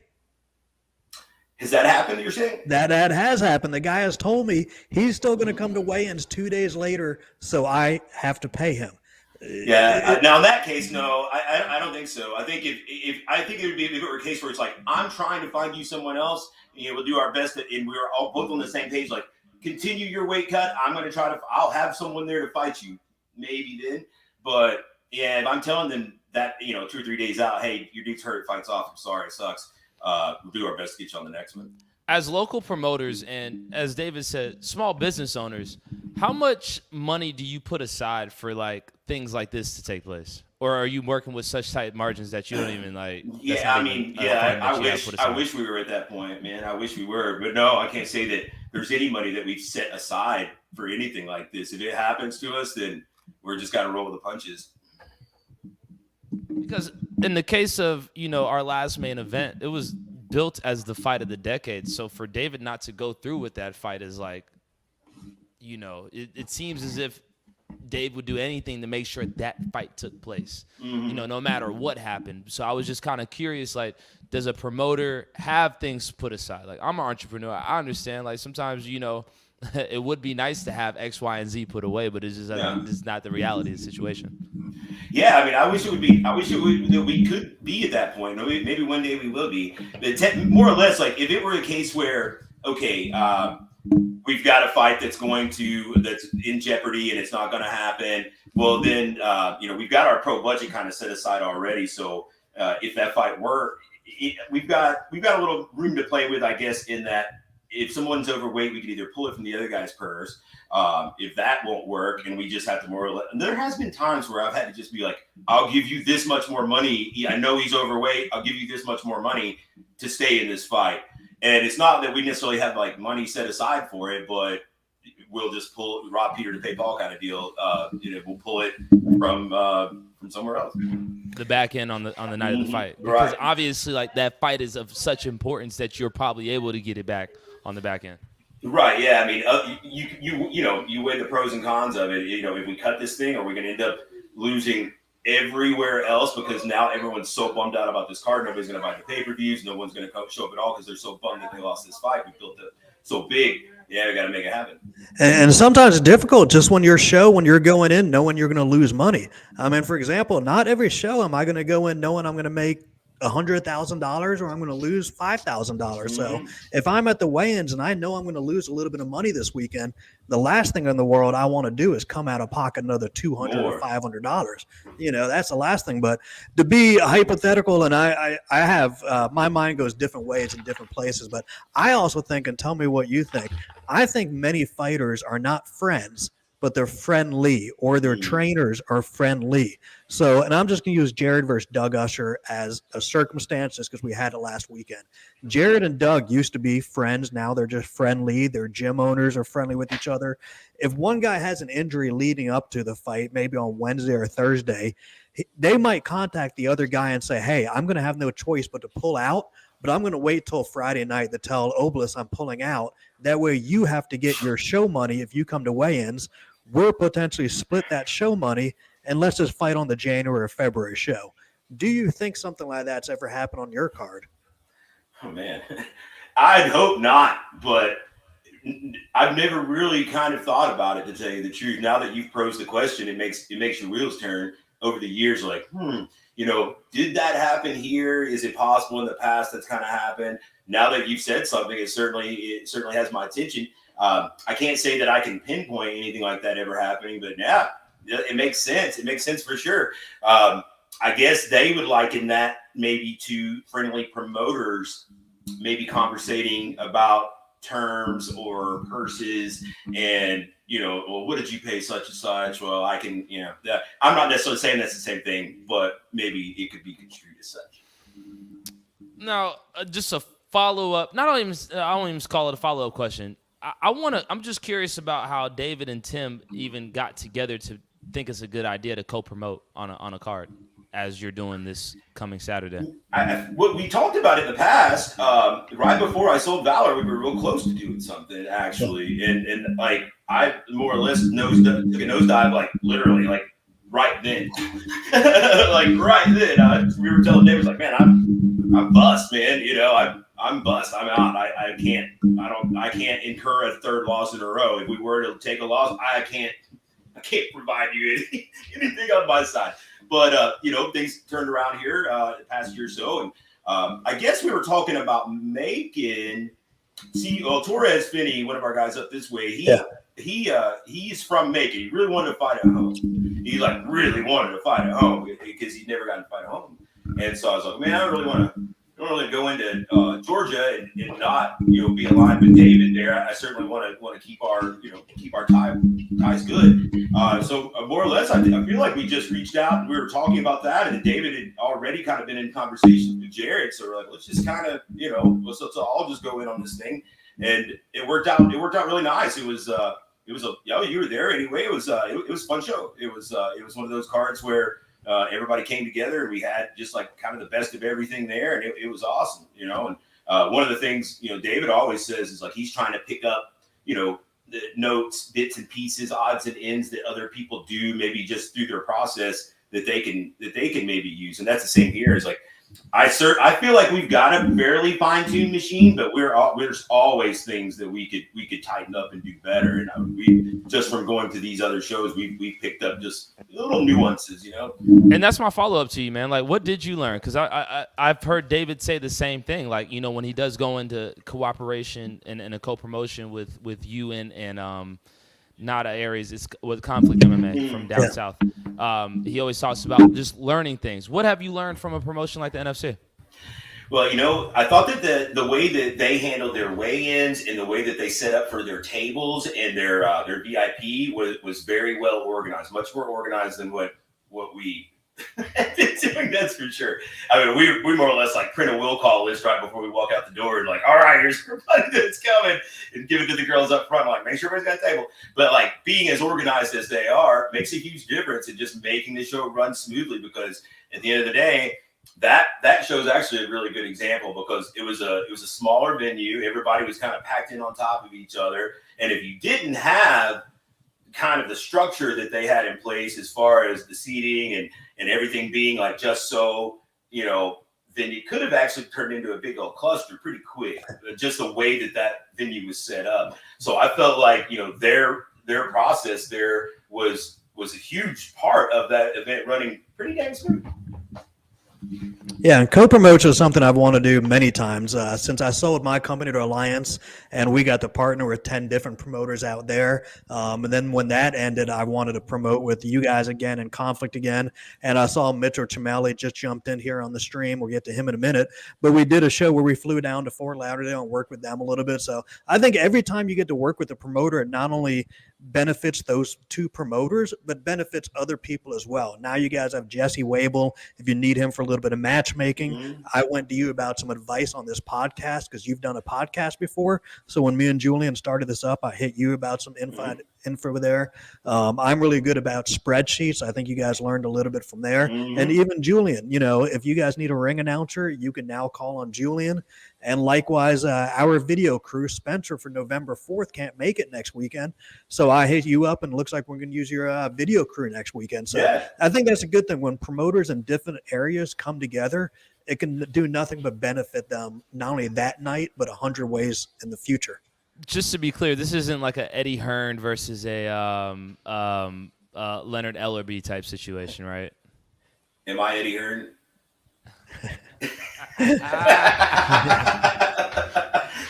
No. But y'all, every like, would you say most promotions like this where they're able and willing to do promotion? Most promoters are absolute fucking assholes out there that'll stab you in the back, steal your venues, steal your fights, call your sponsors and say, "Hey, I saw you on this poster." Most promoters are just complete and utter dicks. They'll even call Julian Virgin and say, "Hey, I saw you announce for NFC. Can you come announce for my show?" So most promoters are complete and utter slime balls out there for the most part. I think that's what is 100% on point. I couldn't say it any better. Yeah, and when we do work together, it now makes it so our NFC fighters feel like they're welcome to go fight for you in Tennessee. Mitchell Chamale's fighters in Florida have met me. They can feel comfortable. Richard Chalks, it's his matchmaker. A lot of our fighters go there. So when you work with different promotions, I think it only helps out everyone involved from top to bottom. Yeah, I agree. I think you're right about the fighters for sure, but even for us, even beyond the fighters, like you were saying with we need to hit up Julian to come to a show. You need to hit up our producer to come help you out for a week. Maybe we need to get a light rig from somewhere sometime. Things like that. Not everyone is going to have contacts on things like that, or especially good ones that know what they're doing. It's one thing to get someone up that is never, that maybe they're good on the radio, but they've never been on the fight scene. So you don't know they'd be good on an announcer, or a video producer that produces graduations, but they've never done a fight. And so things like that, just being able to use bits and pieces of other moving parts in other regions when you're in a bad point or a sticking point. It's great. It's really good. And then of course, between Jesse, myself, Jared, we've got big rosters of fighters to pull from. If there's someone that we can send down that way, we will. Same for out for the Carolinas or and vice versa. So that makes it great. And honestly, in my opinion, NFC conflict are, when you think of the Southeast, I mean, you can't help but think that you're working with the best at that point. You want to work with guys that you see that are kind of at least on that same level, that same playing field. I've had guys in the past that have wanted to go pro, and I don't want to be like an asshole or whatever, but like we felt like we were bringing someone else up rather than helping level each other up. It was kind of a one-way street, if that makes sense. So I'm just going to show you the ropes more or less and show you how we do things so you can take it essentially. That's kind of the difference. You want to work with guys that are on your level. Indeed. Again, before we let you go, tell us a little bit about Chattanooga Fight Night, where people can get tickets, so then we can jump into Mitchell right here. Yeah, it's this Saturday, Cape Jordan Arena. Get your tickets at fightertix.com. You can catch the pay-per-view at spectationsports.com. It's going to be a good time, man. We've got several we've got easily 8 Georgia fighters on this card, if not more. I may be wrong, and there's more than that, but several of those ATT Atlanta guys on the card. So there'll be some familiar NFC faces up there. And man, I'm excited for it. Excited to see everybody and get another one in the books. Keep this thing rolling. Aries FC Scapegoats, co-promoter extraordinaire, co-owner Tim Lloyd. We really appreciate your time this evening, man. Thank you for joining us here on NFC Now. Hey, appreciate you guys. We'll see you soon. Thank you, and see you soon. So before we jump into Mitchell in a minute, Josh Koser, check your Facebook DM for me. We're going to do Mitchell Chamale and then jump into you, Josh. It'll be about 15 minutes for you, Josh. But while we're talking about some of the best promotions and while we're talking about fighter pay, you ready to bring in Mitchell from Combat I Night? am ready. I will. Before we bring him in, I have to say, you and I are really starting to work together pretty damn well. I was about to rap too, but then you rapped, and I was like, my man David. I thought you were going to come out and say, let me ask you 2 more questions. No. I was coming with the final thoughts. So shout out to you, David Oblas. Again, ladies and gentlemen, this is NFC Now. We're about to be joined here. We are joined here. And you have to tell us how to pronounce your last name correctly. Yeah, because David is not doing it justice. It's Chamale. So it's just like a tamale, but with a ch. Ladies and gentlemen, that is Mitchell Chamale. There we go. Thank you for joining us here on NFC Now, man. How you living? Doing all right, man. How you guys doing? And Julian doesn't know a hell of a lot about you, so I kind of pumped you up a little bit, saying, one of my favorite promoters. We've only got to work together once down there in Fort Lauderdale, just because Florida is kind of a whole different island from the Southeast from us a little bit. You run the top show in Florida, and you get that fun because you get to go at 6-7 different cities. So tell Julian a little bit and people watching, about Combat Night in Mitchell. For sure, man. So I myself am a professional fighter. Signed with 1 championship currently, 8-3 as a pro. I realized really early on that you don't make no fucking money fighting. So, a couple years into it, I said, if I really want to do this and I really want to, make a run at being a fighter, you're going to have to find a way to make some income that involved with the sport. And me and my late business partner, Josh the Man, passed away roughly 6 years ago. Started Combat Night, and it's pretty funny that how well we did it and how good we were at it. Turns out that we just kind of took everything we hated from events and got rid of it, and everything we wished they had did, we tried to do it. Obviously we knew some things just didn't make sense money wise, but we still do that today. We've always kept our fighters number one. I tell every fan, sponsor, I don't care who you are, if you're not a fighter, you're not number one. It's just sorry. The show doesn't happen without our athletes. And we've always kept that mantra that, fighters first, and it's brought us a long way. So we're at 150 events here in Florida. We've got 3 coming up back to back, November 5th, November 12th, November 19th across the state. We got Jacksonville, November 5th, Fort Lauderdale November 12th, and Fort Pierce November 19th, teaming up with Rise of a Warrior. What y'all were just talking about teaming up with promotions. Rise of a Warrior is like an OG in the game. They were doing shows as soon as amateur MMA became illegal in Florida. They were the very first event to have one, and we went down there for a show to corner a guy, Ralph Valdez. And we left there, and before we had just went to like South Georgia, you know what I'm saying, like shows in Moultrie and Douglas that were in pavilions. And we were like, holy shit, these guys really know how to do a show. It's like a nice event. Everyone's dressed up. You know, we want to do something like this. And it was funny, we were high as hell. I'm going to keep it real with you guys. We were high as hell on the drive back. And I had been saving up some money. And Josh was like, yo, yeah, I mean, we could do this, but we don't have the money to do this shit. Like, it takes a lot of money. And I was like, I got $15,000 in my savings account. It's my life savings. Let's do it. And I'll never forget, man. I woke up Monday morning with a text message from Josh, and he was like, "You ready to get started on this?" And I had the worst feeling in my stomach. I was like, "Oh, why did I say that?" Oh, I opened my damn mouth. I didn't really get high or anything. Like, I was very rarely like did anything like that. But when I was with Josh, I would smoke. And I was like, "Oh man, I fucked up. I'm about to lose my life savings." But here we are, 150 events later, and you know, being pretty successful at the moment. So it worked out for us. Rest in paradise to Josh, correct? Yes. Rest in paradise to Josh. And big respect to you, man, for just putting on for the fighters first, man. I thought that was a very interesting thing, man, being that you are a fighter.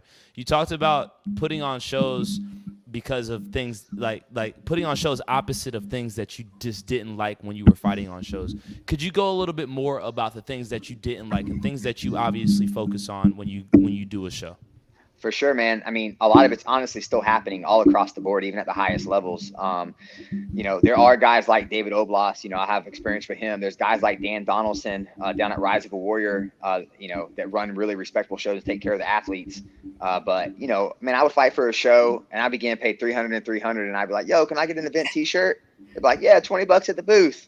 And I'm like, oh, okay, bet. I'm about to go spend, you know, 5% of my fucking purse to buy a shirt that looks like ass anyways. Your grandma designed it, and I'm gonna have to go pay for this money just so I have this memory. Or, you know, hey, can I get fight footage? And it's like, oh yeah, it'll be on YouTube next week.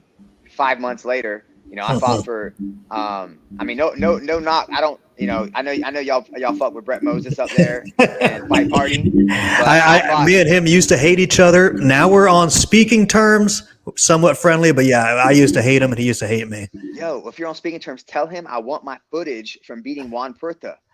Yo, I went to Georgia 2 weeks after my mom passed. I fought their hometown hero. I got booed. I got cussed out. I got shit thrown at me. I got all kinds of stuff. And I wanted my fight footage. I was like, yo, let me get my fight footage. It was a huge fight for me. I remember I got on the mic to like thank my give the respect to my mom and say this fight was for her. And you know, they started booing me, and I was like, "Fuck y'all, fuck it. I fucking hate Georgia." But I messaged him for like a year about this fight footage, and he kept saying, "I'll get it to you. I'll get it to you. I'll get it to you." Never got it. And then I saw Juan Puerta made a highlight video with the fight footage. So I'm like, "Yo, the fight footage is out there." But of course, Juan ain't sending it to me. But you know, it's stuff like that. It's like, man, you know what I always tell my team. And you know, Richard Cox, best matchmaker. I know y'all are gonna feel the same way about y'all's matchmakers. We should. You should. You know, he's the best matchmaker in the game. Yeah. You know, Ramsey White, my operations manager. I got a really good team, and I always remind them. I tell them every single time, like, yo, we do this. We've done this 150 times as an event. But for these guys that are fighting, like, this is their moment. This is their special moment. This is like the world to them. I'm getting goosebumps even thinking about that moment. You know, making that walk. Everything needs to be perfect. Their name needs to be spelled right on posters. They need to have good graphics. If they want a shirt, give them a shirt. Give them 2. Give them 3. I don't care. Like, you know, it's so crazy to me that people forget what we're doing. Like, we're creating moments. Yo, and that I don't take lightly. We're fucking the Disneyland of MMA. We are literally creating moments for these people that they're gonna remember for the rest of their life.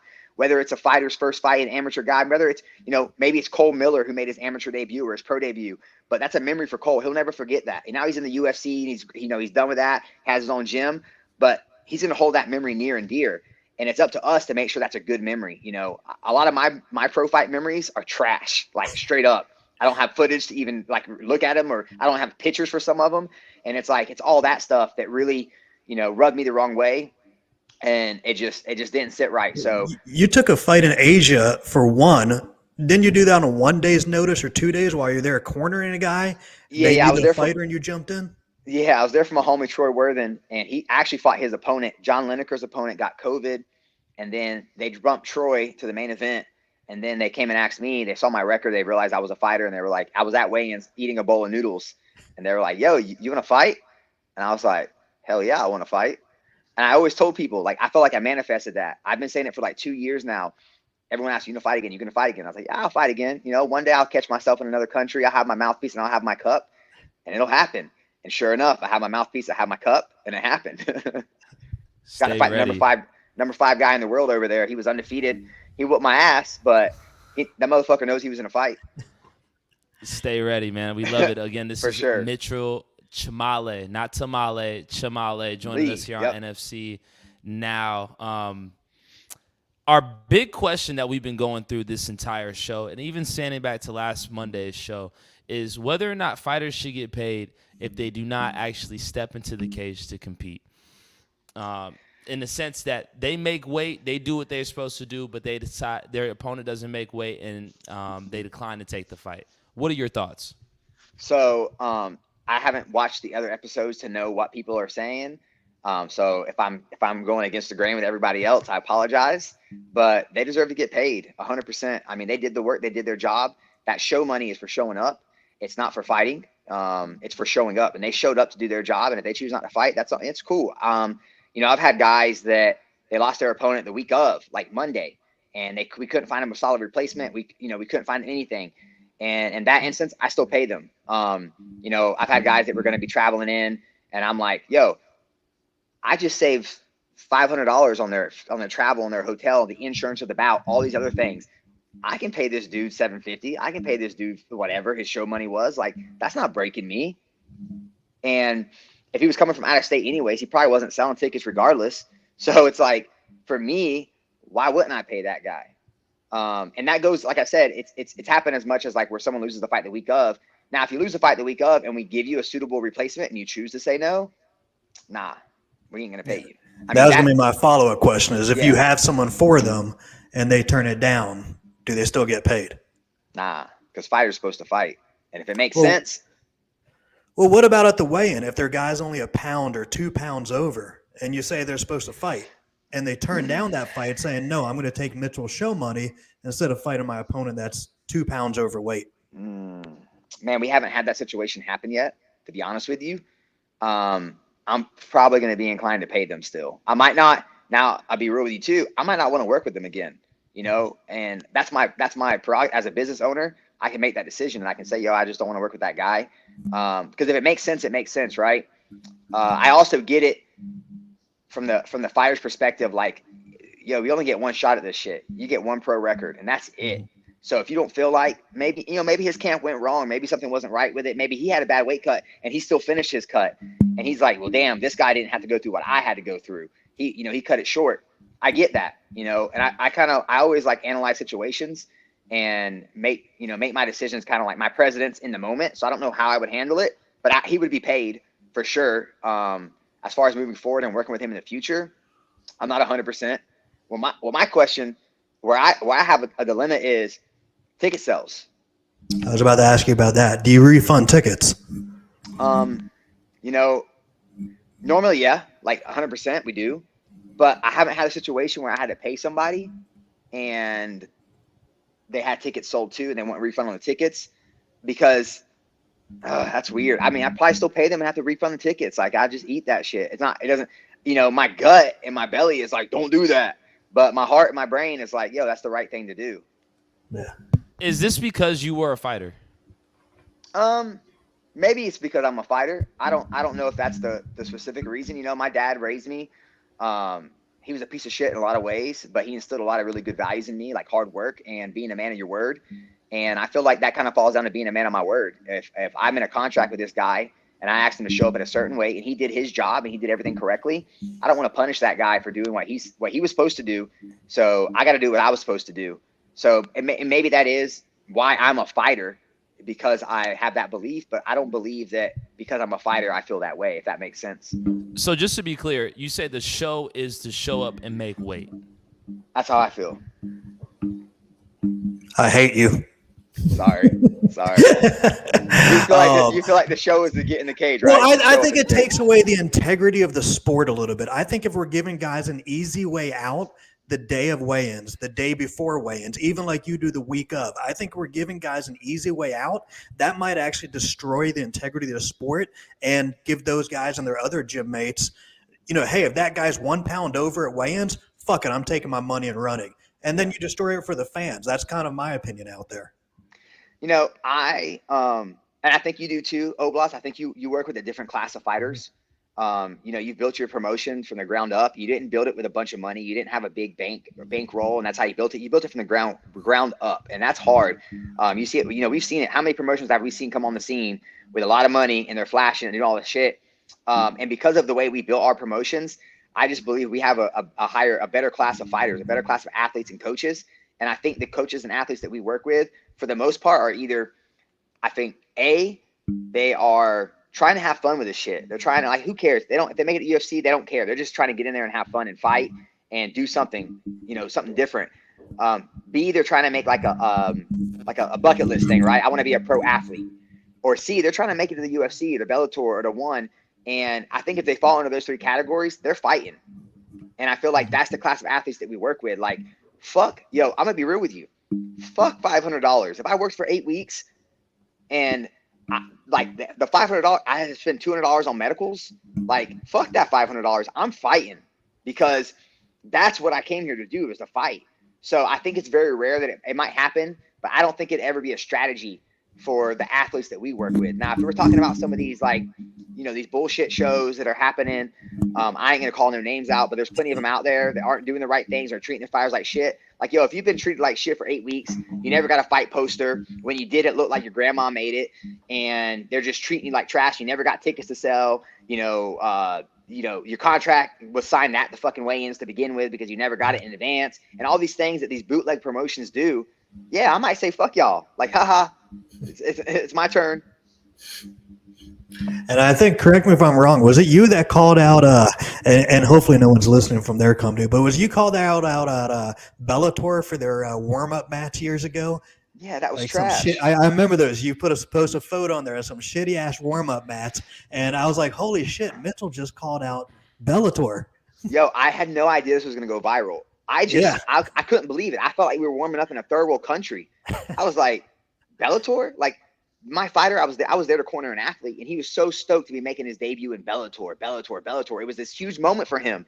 And we get there. They got our warm-up area in the hot sun in Miami, hottest of the hot sun. And they have puzzle mats on top of – no, it was cardboard boxes. It was cardboard boxes. On top of fucking grass.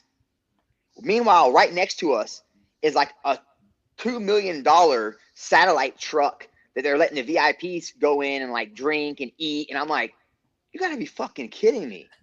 You gotta be kidding me. And I just made I thought it was a funny post. And what's funny is the VP of Bellator ends up calling me, somehow got my contact information, calls me. And the first thing this idiot says is, I don't want to bore you with the details, but there's a lot of things that go into making one of these events happen. I promise you, us not having the match for the fighters is an easy mistake to make. And I was like, well, I don't want to bore you with the details, but I've run about 100 events, and I can promise you that no detail is too small that I can miss it when it comes to my athletes. And he was like, you do promotions too? And I was like, yeah. I was like, maybe you should do a little research before you called me. And he didn't have nothing to say. He was like, he switched his whole tone and was like, no, you're right. And I was like, yeah, you had a nice $2 million sat truck right next to the warm-ups. You couldn't have put a couple puzzle mats in there. You couldn't have got a trailer, $1,000 for the day. I just don't understand that. There's never going to be an excuse that any promoter can make to me or coach, anyone, about not taking care of their athletes, not having, whatever they need for whatever. It's it blows my mind that people are literally risking life and limb, and you're going to treat them like trash. Mitchell, just by hearing you talk, man, I would just go out on a limb and assume that some of the athletes that do compete in your promotion will probably do anything for you. I got a real loyal group of friends. I really consider a lot of these guys family. But yeah, I got a really solid group of guys, man. And I know Oblas does too. Me and him both. he's one of the few promoters that I really fuck with, and it's because he takes care of his athletes, man. I see it. I see the jokes and like, yo, me and him both know, like, yo, you ain't getting UFC money or Bellator money. Well, maybe some Bellator money because I know they don't always pay that great. But you ain't getting no UFC money with us or PFL money with us. But you're going to be treated right. Like, you're going to enjoy your experience. And we only want to be a part of your journey to get you to where you can make really good money. We're not here to hold you or keep, I just had an athlete, Lucas Alexander, got the call to the UFC, short notice, 1 week. He was supposed to fight for me on November 5th, defend his 145-pound title, all that stuff. And he hits me up, like, yo, I got the call. And I was like, you're fucking kidding me. And he's like, yeah, but they said you have to release me in the MMA.TV registry so they can book my fight and get it to the Nevada State Athletic Commission. Yo, I called Richard right away and I was like, yo, release Lucas. Stop whatever you're doing. Release him. So, yeah, man, I love my athletes and I really consider them friends and family for the most part. And like I said, man, it's built this crazy thing called Combat Night now. So it's. And I'll have to text you later what we paid Doug Usher and Jared Gooden a couple weeks ago for what we titled the Fight of the Decade. Because in my opinion, that was definitely UFC or Bellator opening pay wage that we paid them. And Jared was about to walk away from the weigh-ins without taking the fight because he wanted $1,000 more. The contract said he was going to get $500 more at weigh-ins.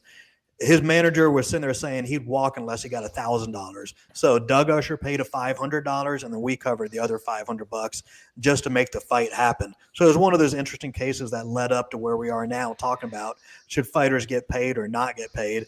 And it's funny because when I saw you slam the other guy on Facebook today and asked you who it was, I didn't even have plans for you to come on the podcast tonight. And that's what made me think of we got to get Mitchell on tonight to talk about fighter pay because I knew you'd have input that might be a little bit different than mine because I think we're both nice guys, but you are fighters first where, I'm fighters first and fighters second, maybe second. I don't know. No, you take care of your guys, man. There's no doubt about it. Like I see the love they give, all the jokes and shit. Like you don't be joking around with somebody if you're not the homie, you know what I'm saying? Like, and there's people, I see these promotions try to be so business. And it's like, man, it's just that's not the business we're in. Like it should be family. It should be love. It should be like showing support because these guys are getting in there and getting their asses whooped for us, like we're setting that up. Like, even though I know they're doing it for the pay or to get to the next level and these other reasons, but at the end of the day, like they're agreeing to do that for us. They could do that for anybody in the world, but they decided to choose us to do that. So I don't take that lightly. People always ask me there's competing promoters to us, and I tell us there are. They usually come and go in under a year or two because they treat the fighters like garbage. They disrespect them. They run a shitty show. So we do have competition, but the competition usually takes care of itself pretty darn quickly out there. Yeah, that's what I'm dealing with right now, man. The post you saw on Facebook is just that. And it's like people I used to work with pretty closely are like backhanding me and going behind my back. And like they're telling people that are close to me and they're calling me. And like, I just keep hearing this bullshit. And finally, I'm like, you know what? Like, I got to make this public. I'm that person. I keep my whole life public. The whole situation with my daughter and her being a micro preemie and the struggles we went through, I'm an open book. And I don't ever regret. I don't delete shit that I write. I don't delete stories that I make. I don't delete posts. Because if I say it, it's the truth as I see it. And if you can prove me wrong, I might apologize, but I still ain't deleting shit. And that's sometimes the problem I have. I treat people so well and I give them so much information about what we do. I do get worried from time to time they are going to try to start their own thing. And the bad thing is then we're turning to enemies. But like you, I think it's the way you run a show, the way you treat people, the way it's a business. And it doesn't even come down to money. It's just the venues, not even talking about the fighters, the venues would rather deal with a Mitchell and rather deal with a David Oblis than they've dealt with other promoters and they fucking hate it. Oh, yeah. Now, Mitchell, I got to ask, man, as I asked Tim Loy a little earlier, man, what is the benefit of working with somebody like David from a different promotion, from a different state? Dude, a ton of benefit. I mean, number one, he's got a whole different pool of fighters than we have, and I have a whole different pool than he has. And, when we had those I reach out to him probably like once every other month, like, yo, you got anybody for this? And, I would say probably 50% of the time, nothing works out, but then there's the times it does work out, and that's just a lifesaver, man. It's a lifeline. I can't begin explain how valuable it is. Even with stuff like our belts or medals, or we bounce our prices off of one another. Like Pakistan, Pakistan. Fuck China, fuck Pakistan. Yeah, I like the countries, but making the belts and the medals, they are a pain in the ass. Yeah, headaches. But like if he got a guy hitting him up like, yo, this guy said he did your belts, I can be like, nah, he's full of shit. Or like, he did, but he was trash. Don't use him. You know, and the same thing with like fighters. Like, hey man, this guy was a headache from start to finish. He wasn't professional. Like, I wouldn't use him. Like, if I see a guy on David Oblas's card that screwed us or no showed us 2 times, 3 times in a row, and it's 3 weeks out, yo, you got time to find a new opponent, David. I'm gonna call you and be like, yo, don't use that guy. Trust me. Save yourself the headache. So it's really beneficial, man. And then you know, I think the guys know if because like you said, the guys, they love me, they trust me, and I love and trust them. So they know I'm not going to send them to nobody. I brought my heavyweight Alton Meeks to NFC to fight just 2 years ago, probably 3 years ago. I remember that. Yeah. So I love it. It's just, it benefits everybody. As long as you're working with the right people, you know, there are some I mean, and this is like a 10% of the promoters out there that I can work with, because the other 90% of them are straight trash. Like, they're just trash. At the end of the day, they ain't about that life. They'll fuck over whoever. They'll rob their grandma if they could. So for me, it's like, when I find a guy like David Oblas, I hold on to that, and I'm not going to risk losing that relationship. So it's real valuable. And you guys have a good couple of promoters in the state of Florida, and I don't even know all of them, but you've got Ross with Copa. That's Ross is Panama City, I think, maybe. Nah, Lakeland, Polk County, my hometown. Yeah, he's in my hometown. This is how much I fuck with Ross. He's in my hometown where I grew up. And you don't go there. Stomping grounds. I don't go there. He started his events there first. It's just like, it's a respect thing. You know what I'm saying? And then you've got Daniel with the Rise of the Warrior. I love Dan Donaldson. Yep. Yeah. I remember when I came to your show, he was the sanction body, which I thought was pretty damn cool. That you guys got allowed to do that. And then what all cities do you travel to? We regularly visit Tallahassee, Jacksonville, Orlando, South Florida, Fort Lauderdale, Miami. And then we've done Fort Pierce. We've done Sarasota. And we're going to start going to Tampa here soon. Tampa, just a matter of time. I had a buddy out there that we were going to do a show at one point together. And then we kind of had a falling out, and he just like, I don't know, he lost his mind. So I'm like, fuck it. Well, we ain't boys, so I'm going to Tampa. When's the next time we can look forward to you competing, bro? Man, I want to compete soon. For a while, it was the COVID restrictions over in Singapore. It's as strict as they come. But I train every day. Like, if you look at my story, if you follow me on Instagram, I literally train every day. Today, I spent 3 hours at the gym, grind session, pro practice. I was sparring with guys that are fighting for me in a week. You know, I'm in there with the young bucks, getting it in, talking shit. Like, don't let the promoter whoop your ass, because you're going to hear about it. I'm going to talk about it. See, that's the cool thing that you have over me. And I could have done it years ago, as I never trained jiu-jitsu. I did for a month or two, but you get to train at all the different gyms in Florida. You get to walk in like a celebrity. You're the promoter, and you get to work with all of them. You know, I hardly go to a lot of the gyms in Atlanta, and I try to stay out of the gyms because sometimes they can be like barbershops almost. But you get to go to all the gyms and train with all the guys. Yeah, it's great, man. Like I said, like that's invaluable to me too. And it's really not like, I didn't start it out as a great business strategy. It's turned out to be an amazing one. When I was young and being an athlete and we're traveling to these different cities, I'm like, I got to get my own work in. I got to fight in 2 months. Like, we got an event, but I got to train. So I would ask the gyms, and I was always like real shy. Like, would you mind if I came and got some work in? And I would just train at all these different gyms, get these different looks. It benefited me so much. I grew as a martial artist so much because of everyone opening their doors to me and allowing me to come into their gym. And, I'm forever grateful for that. And then after I did that for like 3 or 4 years, I forget who it was, but they were like, yo, you're genius. And I was like, what are you talking about? And they're like, yo, training at all the gyms, like, you're buddies with all the fighters now, and da-da-da-da-da-da-da. And I was like, yeah, it's pretty smart. Indeed, man.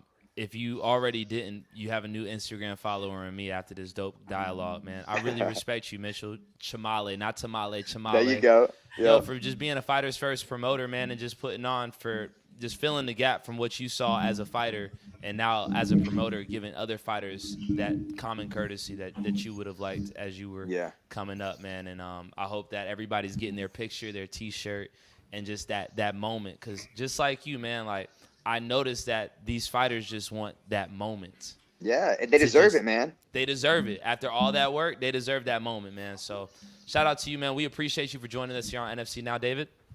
Don't ever come to Atlanta, because you'll probably fucking put me out of business in a month. Shut up. Stay in Florida. Don't ever come to Atlanta. South Georgia, that's as high north as you can come. Yeah, not a chance, man. I love you guys. Hey, if you ever want me to have it back on, I love the more that I can speak and have these opportunities to talk about the sport, I think it help. I think these things help as well. You know, we're getting things out in the open, we're discussing things, and I know the way I do things isn't always the best way or the right way.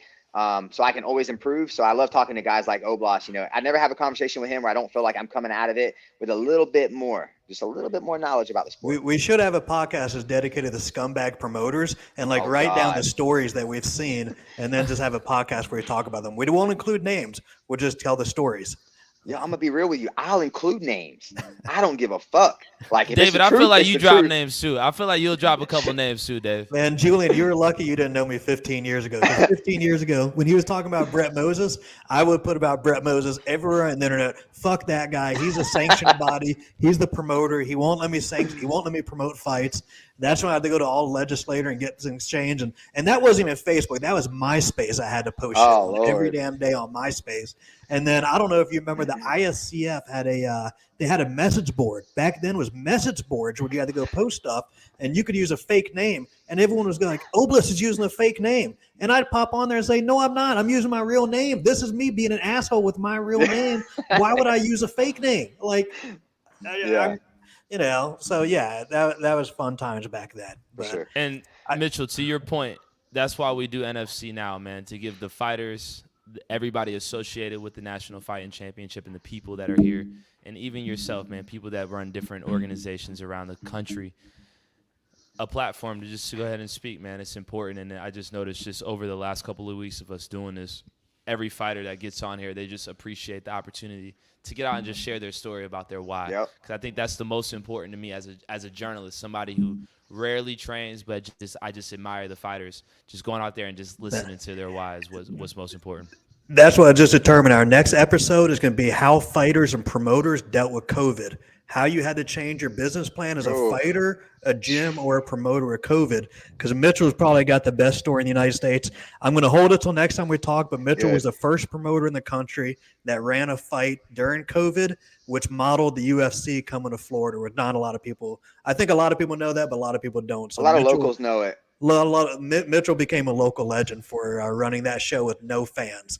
But yeah, I think next episode or two, let's talk to promoters, fighters, and managers that had to completely change their COVID scheme. I like that. Hey, and before y'all let me go, you're cool with Brett Moses?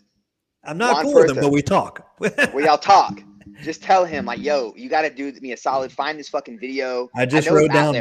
I wrote down on my little notebook. I keep a notebook of everything I have to do every day, and I wrote down Mitchell Chamale versus Juan Puerto on that. Yes. So I'm going to message him tonight when we get off and ask about that. What's your Instagram, bro? I'm trying to follow you. It's MACHAMALE.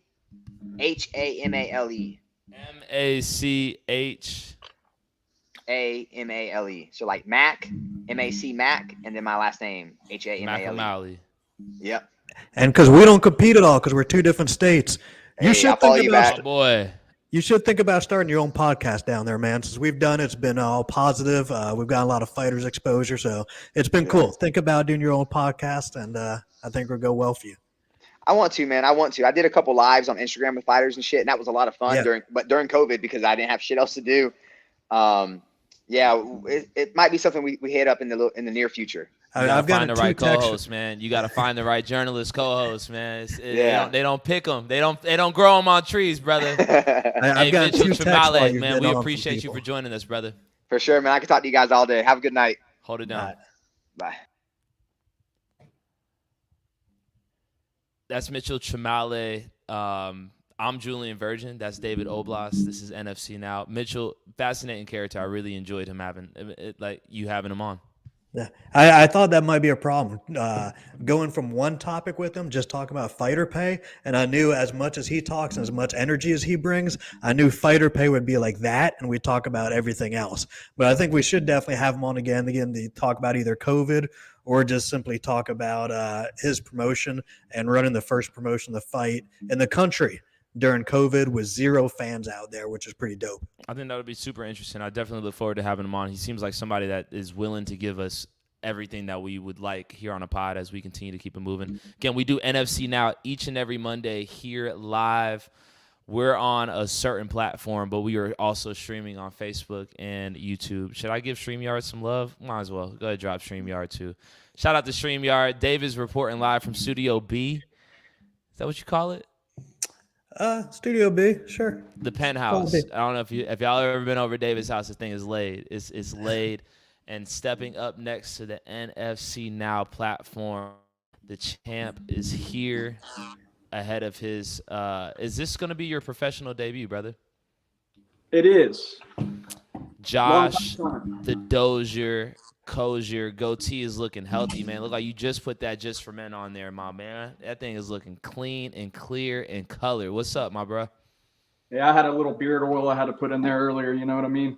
Just got some more for my birthday, actually. You look good, man. You look good. And you got a big fight coming up against Walter Flores on Jesse Wable's amateur series November 4th, man. How you feeling ahead of the fight? I'm feeling good. You know, we're training at least twice a day, unless it's sparring day. I'm taking Saturdays off, dialed in, eating clean, drinking a gallon of water a day. I'm ready. On weight, you good to go? Yeah, I'm not quite on weight just yet, but, you know, we got about 10 days. I'm pretty much right where I need to be. I like to say the last of it is pretty much water, so.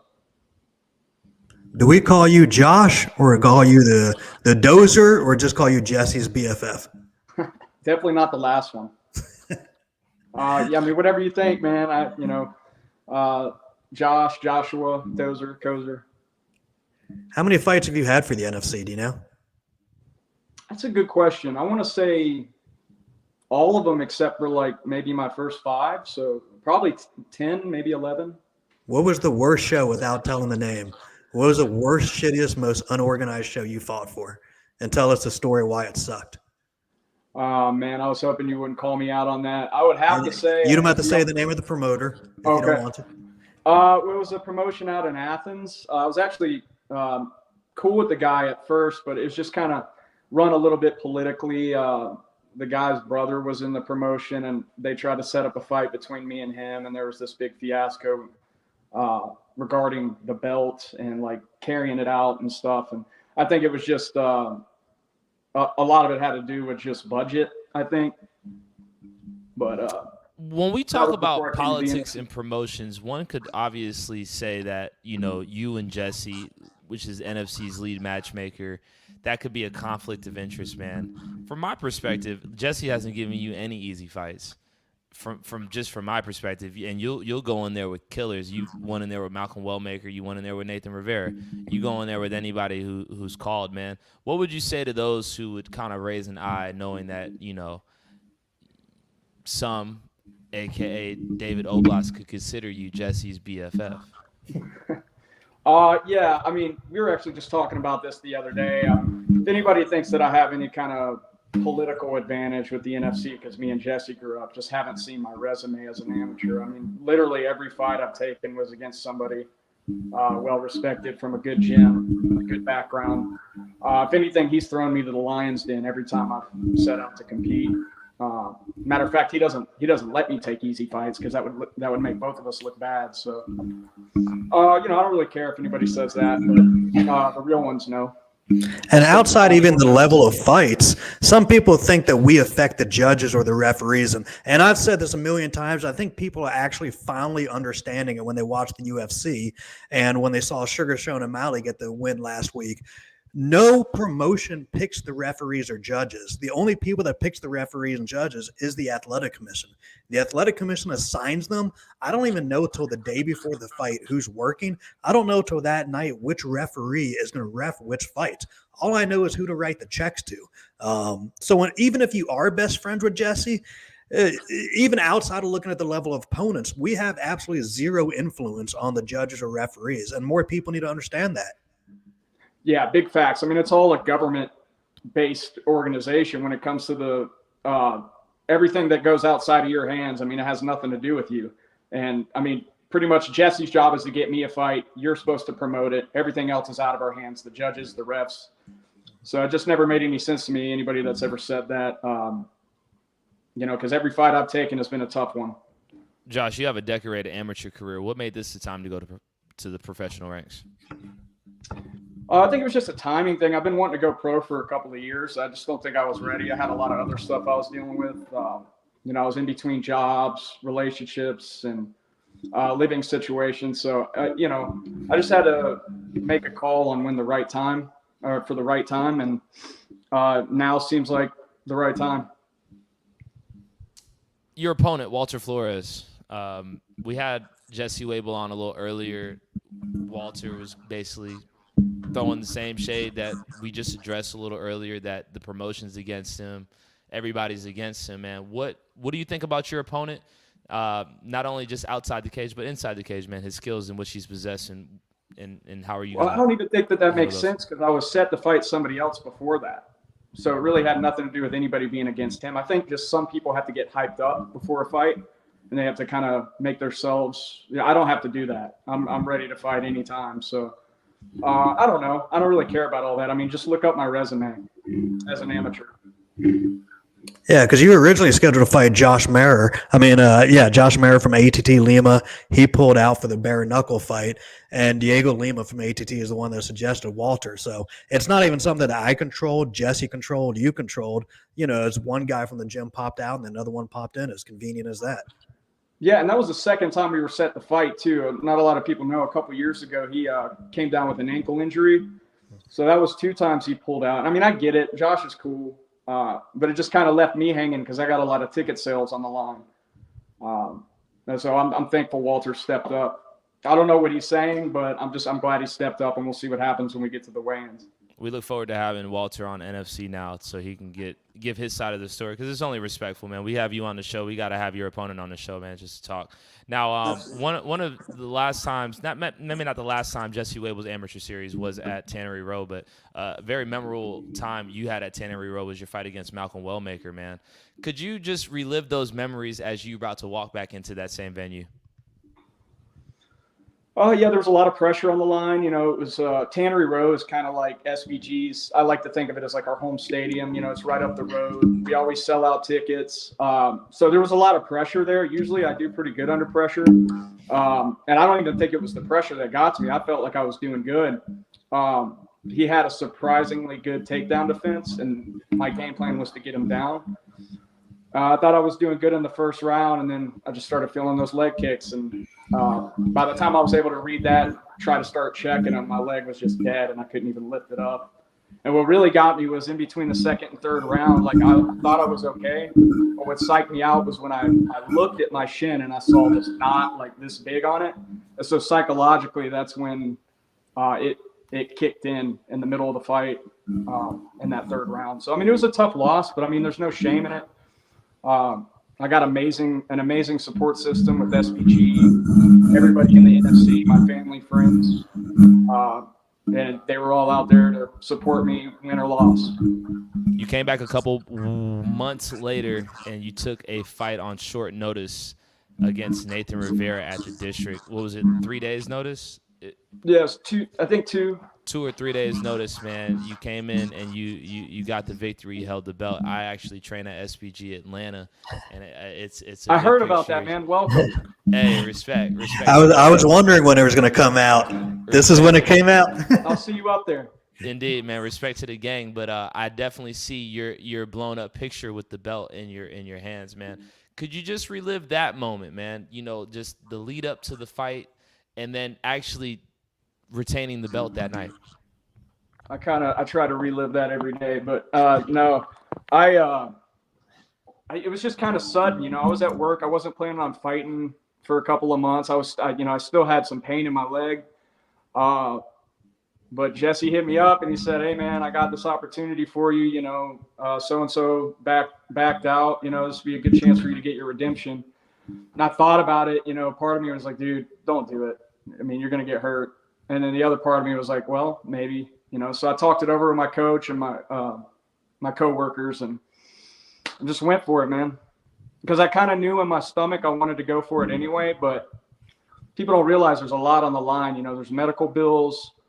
It takes 6 to 8 months for those to even get filed before you can even try to pay it off in the first place. And then I got to bother David for some medical bills. So it's just chaos, but I went for it and it worked out. And it's crazy to say that all those years of hard work paid off in just a matter of seconds, and I can barely remember it because it happened so fast. But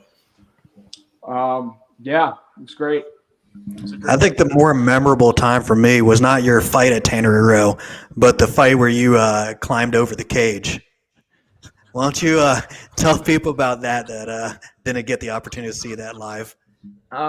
Well, some people might not know the Tipsy Josh, but we were having a good time that day. And my boy Luis, upcoming amateur out of SVG, shout out, had a hell of a fight, came back after getting taking a few punches on the feet, came back and got that rear naked. And I think it was the late second or third round. Can't quite remember. But I just lost it. Everybody was there. Once again, it was at Tannery Row. And I was just having a good time. But I kind of felt bad because I was, acting a fool. Well, let's go ahead and just back it up, man. So if my memory serves me correctly, Luis was getting his ass whooped really, really bad. And he came back in spectacular fashion, got the rear naked choke. That had to be the fight of the night. The crowd was going crazy. And you may have had a couple of drinks. I was there. I was actually there when you climbed the cage. I feel like you may have startled our girl Kimberly just a little bit. I was about to say, I didn't know Kimberly had such a good gi grip. Oh, shit. Yeah. Kimberly had a really good grip on that one. I see people blowing up the comments right now. Yeah, I think Jenna Lee said she still has the video. And the funny thing is I didn't see that live. Again, many times I don't see things live, and it depends what side of the cage you're on. But I remember you, Josh, messaging me like a day or two later apologizing for it. And I was like, I got no idea what you even did. And then I think Jesse sent me the video, and I was like, oh, wow, that's pretty bad. No harm, no foul on my end, brother. Yeah. I don't even think I've climbed on a cage like that after some of my own wins, so I don't know what came over me. Now, well, you've also been sober after your own wins. Now, maybe a little. You did mention earlier your coaches, how you had to confide in your coaches, man. And, you rock that SVG on your shirt very proudly, man, everywhere you go. Everywhere you are. Could you talk about some of the coaches and what they mean to you, not only just inside the cage, but outside the cage as a man? Yeah. So I trained at a couple of different gyms before I went to SVG. But there was just something about their aliveness and their culture that really drew me in. I noticed that it wasn't just about selling memberships for them. It was about actually being there for you, helping you grow, teaching you the right techniques, not just trying to sell a membership, but helping people out. They treat you like family. And, I've been with those guys for about 7 years, whether I'm getting ready for a fight or I'm getting ready for a new job or I'm going through a divorce or whatever it is. They've always been there. They've always, hit me up anytime I was going through something. And I just never had that at any other gym or team or school or anything in my entire life. So it's more than a gym. It's more than memberships. It's a culture and it's a community there. And we don't care who you are, what race, religion, or political affiliation. We just want to, build a tribe and teach people self-defense. And as for my coaches, shout out to Phil, Sean, Woo, Pat, Jim. All those guys have been there for me through thick and thin. So. If we had no clue who the hell Josh the Dozier Koser is, why should we come out November 4th at Jesse Wable's amateur series to watch you make your pro debut against Walter Flores? Because I'm entertaining. I'm fun to watch fight. Win or lose, I might not give the best interviews, but you're going to see a fun fight. I think you're more fun when you don't fight and you get shit-faced. What is a dozer? Besides rhyming with Koser, I've never Googled dozer. Is a dozer even a word? I guess it's just short for bulldozer. Okay, that makes sense. It kind of goes into my style and it rhymes. I've never known that. I've always wondered what it was. That's actually fascinating. Yeah, we're making T-shirts right now with a gorilla riding a bulldozer on the front. So I was going to tell you you're stupid. It kind of always sounded stupid all these years. I meant to ask, but now that I think of a bulldozer, it's not bad. It makes sense. That's actually fine. Yo, yeah. Josh, my final question to you, man, is why? Why do you fight? Why do you compete? Why are you making your professional debut? Man, to be honest, I started back in 2010. At first, it was just to kind of prove myself. I was always in I started off playing sports, and I was always interested in combat, ancient history, the Spartans, the Vikings. And I had watched some WEC and some UFC my senior year of high school, and I just got inspired by it. So I told myself, I'm going to do that. Not a lot of people believed I could do it, but I did it. And so I guess at first it was just kind of to prove myself, but now I'm in love with the game. What are the plaques behind you for people that don't know? I know I don't think it was last year, but what are the plaques you have? The one on the left, that's submission of the year from last year, and then toughest fighter of the year from last year, and then that's the belt. What do those mean to you? Everything, man. And not a lot of people realize that in this sport it's going to be hard to make money, but you can't put a price tag on that. And that's why we do the award show. For people that don't know, that is why we do the award show. The award show has lost money for me every single year since I started at 12 years ago. So quit bitching about $10, y'all. Fuck off. Exactly. When I told people they need to buy their plaques, I charge them exactly what the plaques cost, but there's still security money. There's still venue money. There's still table and chair rental. There's still those things that go into it that people don't see. But that's why I do the awards banquet every year for the last 12 years, except for 1 year because of COVID. We didn't do it during COVID, obviously. But that's why we keep doing that, because the memories that you guys have and stuff like that. And with saying that, I need to figure out a date in January or February for this coming banquet. For sure. And if people want to make money, just take a page out of my books. Sell tickets, make T-shirts, find sponsorships. Without saying and this is your first pro fight, but when you just talked about that, it made me want to wonder, if you want to say how much money you make per fight in sponsorships and T-shirt sales, that's fine. If you don't, that's fine. But to teach other fighters, how do you go out and get those things? How do you acquire a fan base? Just be a genuine person. Just be yourself. Stop trying to be Conor McGregor. Stop trying to call everybody out online. Just be yourself. Unless that's you, then go for it. But I mean, you got to build relationships with people. You got to branch out. And a lot of the times you don't even ask. People just offer. You know, when you put yourself in that position to build connections like that. Like the other day, I was trying to get a couple of sponsors and they didn't work out. But then lo and behold, somebody at SBG, a landscaper, offered a sponsorship opportunity, which is going to help with medicals and stuff. So I don't think there's enough gratefulness that goes into what you guys do for us. And it's like the same at our gym as well. Like with the coaches and what you guys do for us is more than a lot of promotions and a lot of gyms. Where can people buy your T-shirts? Oh, man. So I did a pre-sale. They're all sold out right now. But if anybody's interested, you can always go to my Instagram and DM me. I'll probably make a second order on them, especially for next fight. As I like to tell people, support a hustler. Support a hustler. Support my man Josh, the Dozier, Koser, ahead of your professional debut on Friday, November 4th at Tannery Road. Josh, as always, man, we appreciate you just taking time to join us this evening, man. Absolutely. Thank you, guys. We'll see y'all. Good luck next week. And that's Jesse Wable's best friend forever, Josh, the Bulldozer.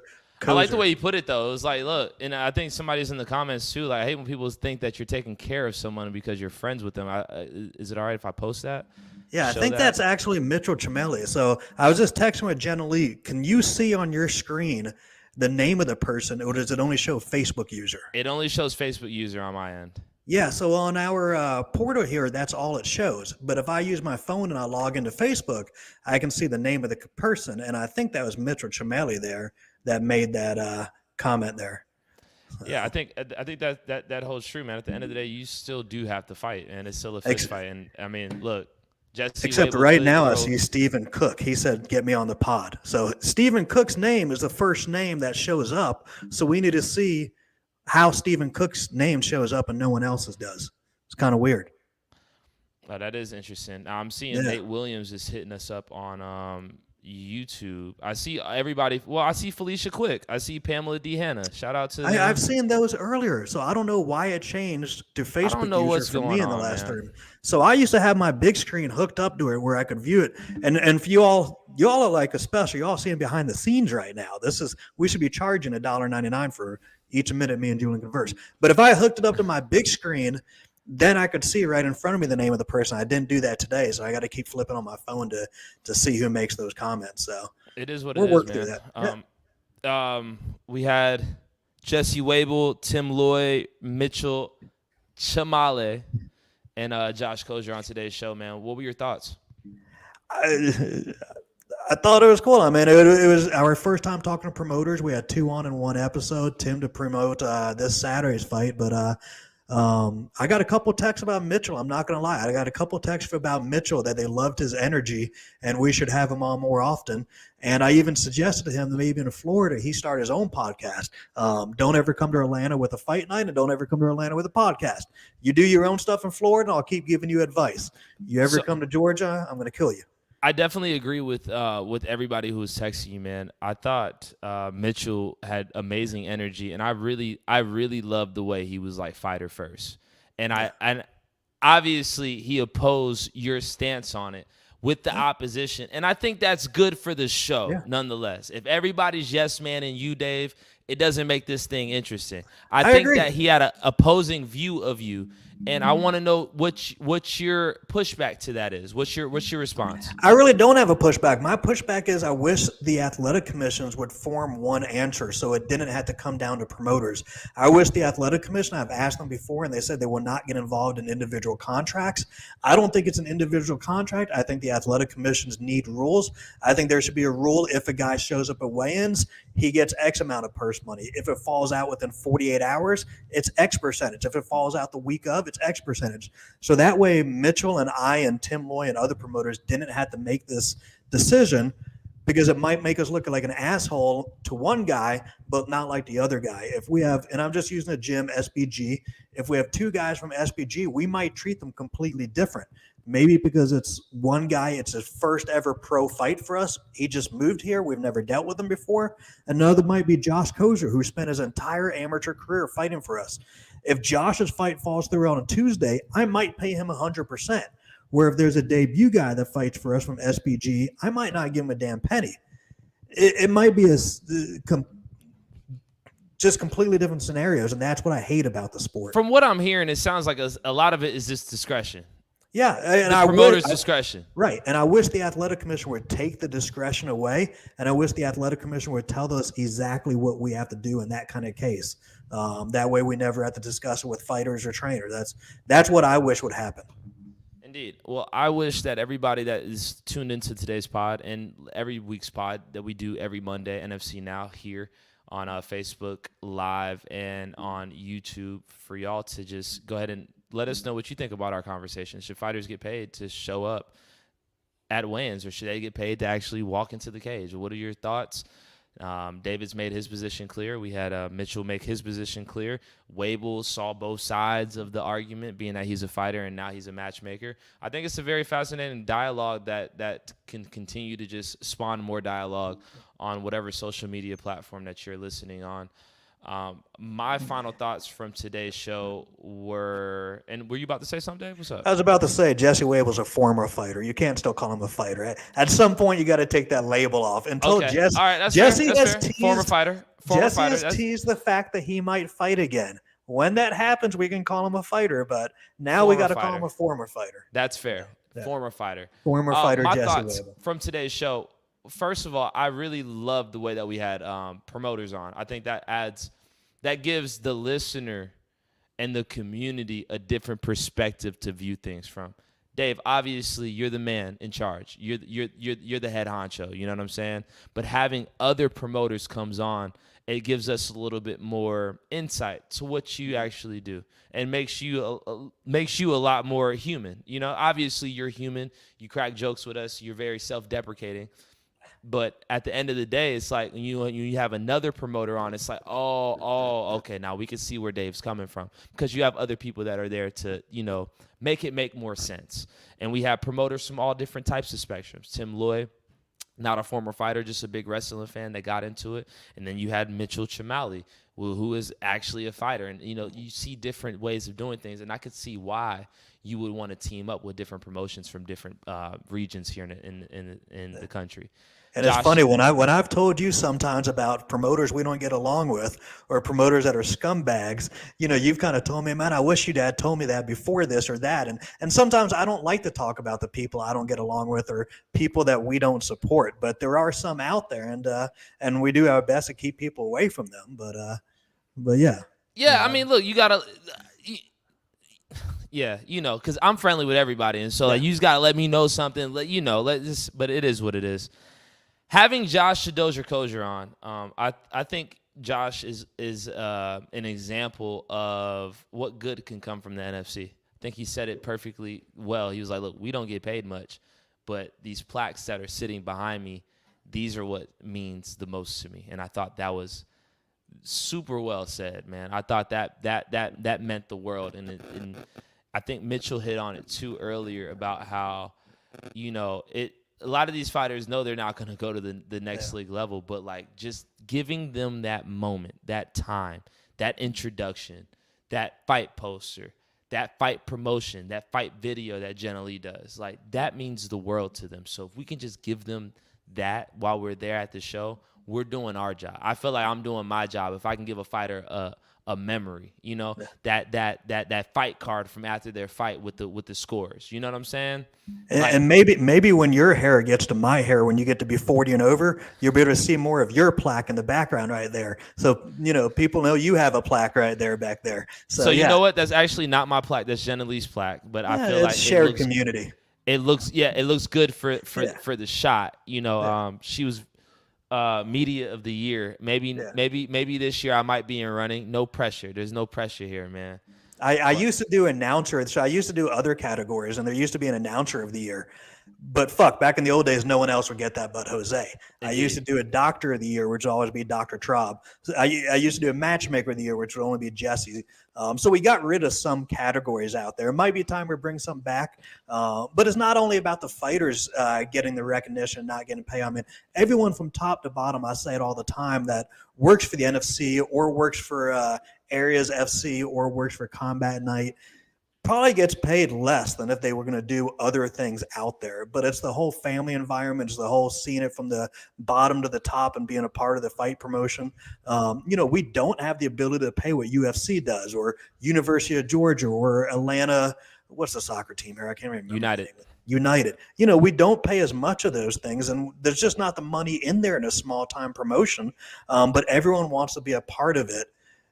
And that's the cool, fun thing. It's not the most fun thing to not pay people what you want to be paid, but it's fun to have everyone be a part of it from top to bottom, have people's feelings and lives invested in it. I mean, even y'all's daughter was at the last fight, and she's less than 2 years old, I think? Yeah, she's 2 now, man, but she loves the fight game. She'll grab those same gloves that are sitting behind me, and she'll be like, fight, daddy, fight. Yeah, I mean, Jesse's kid, Kaysen, has grown around the fights since he was born. All of Charlene's kids, even her daughter's been to the fights.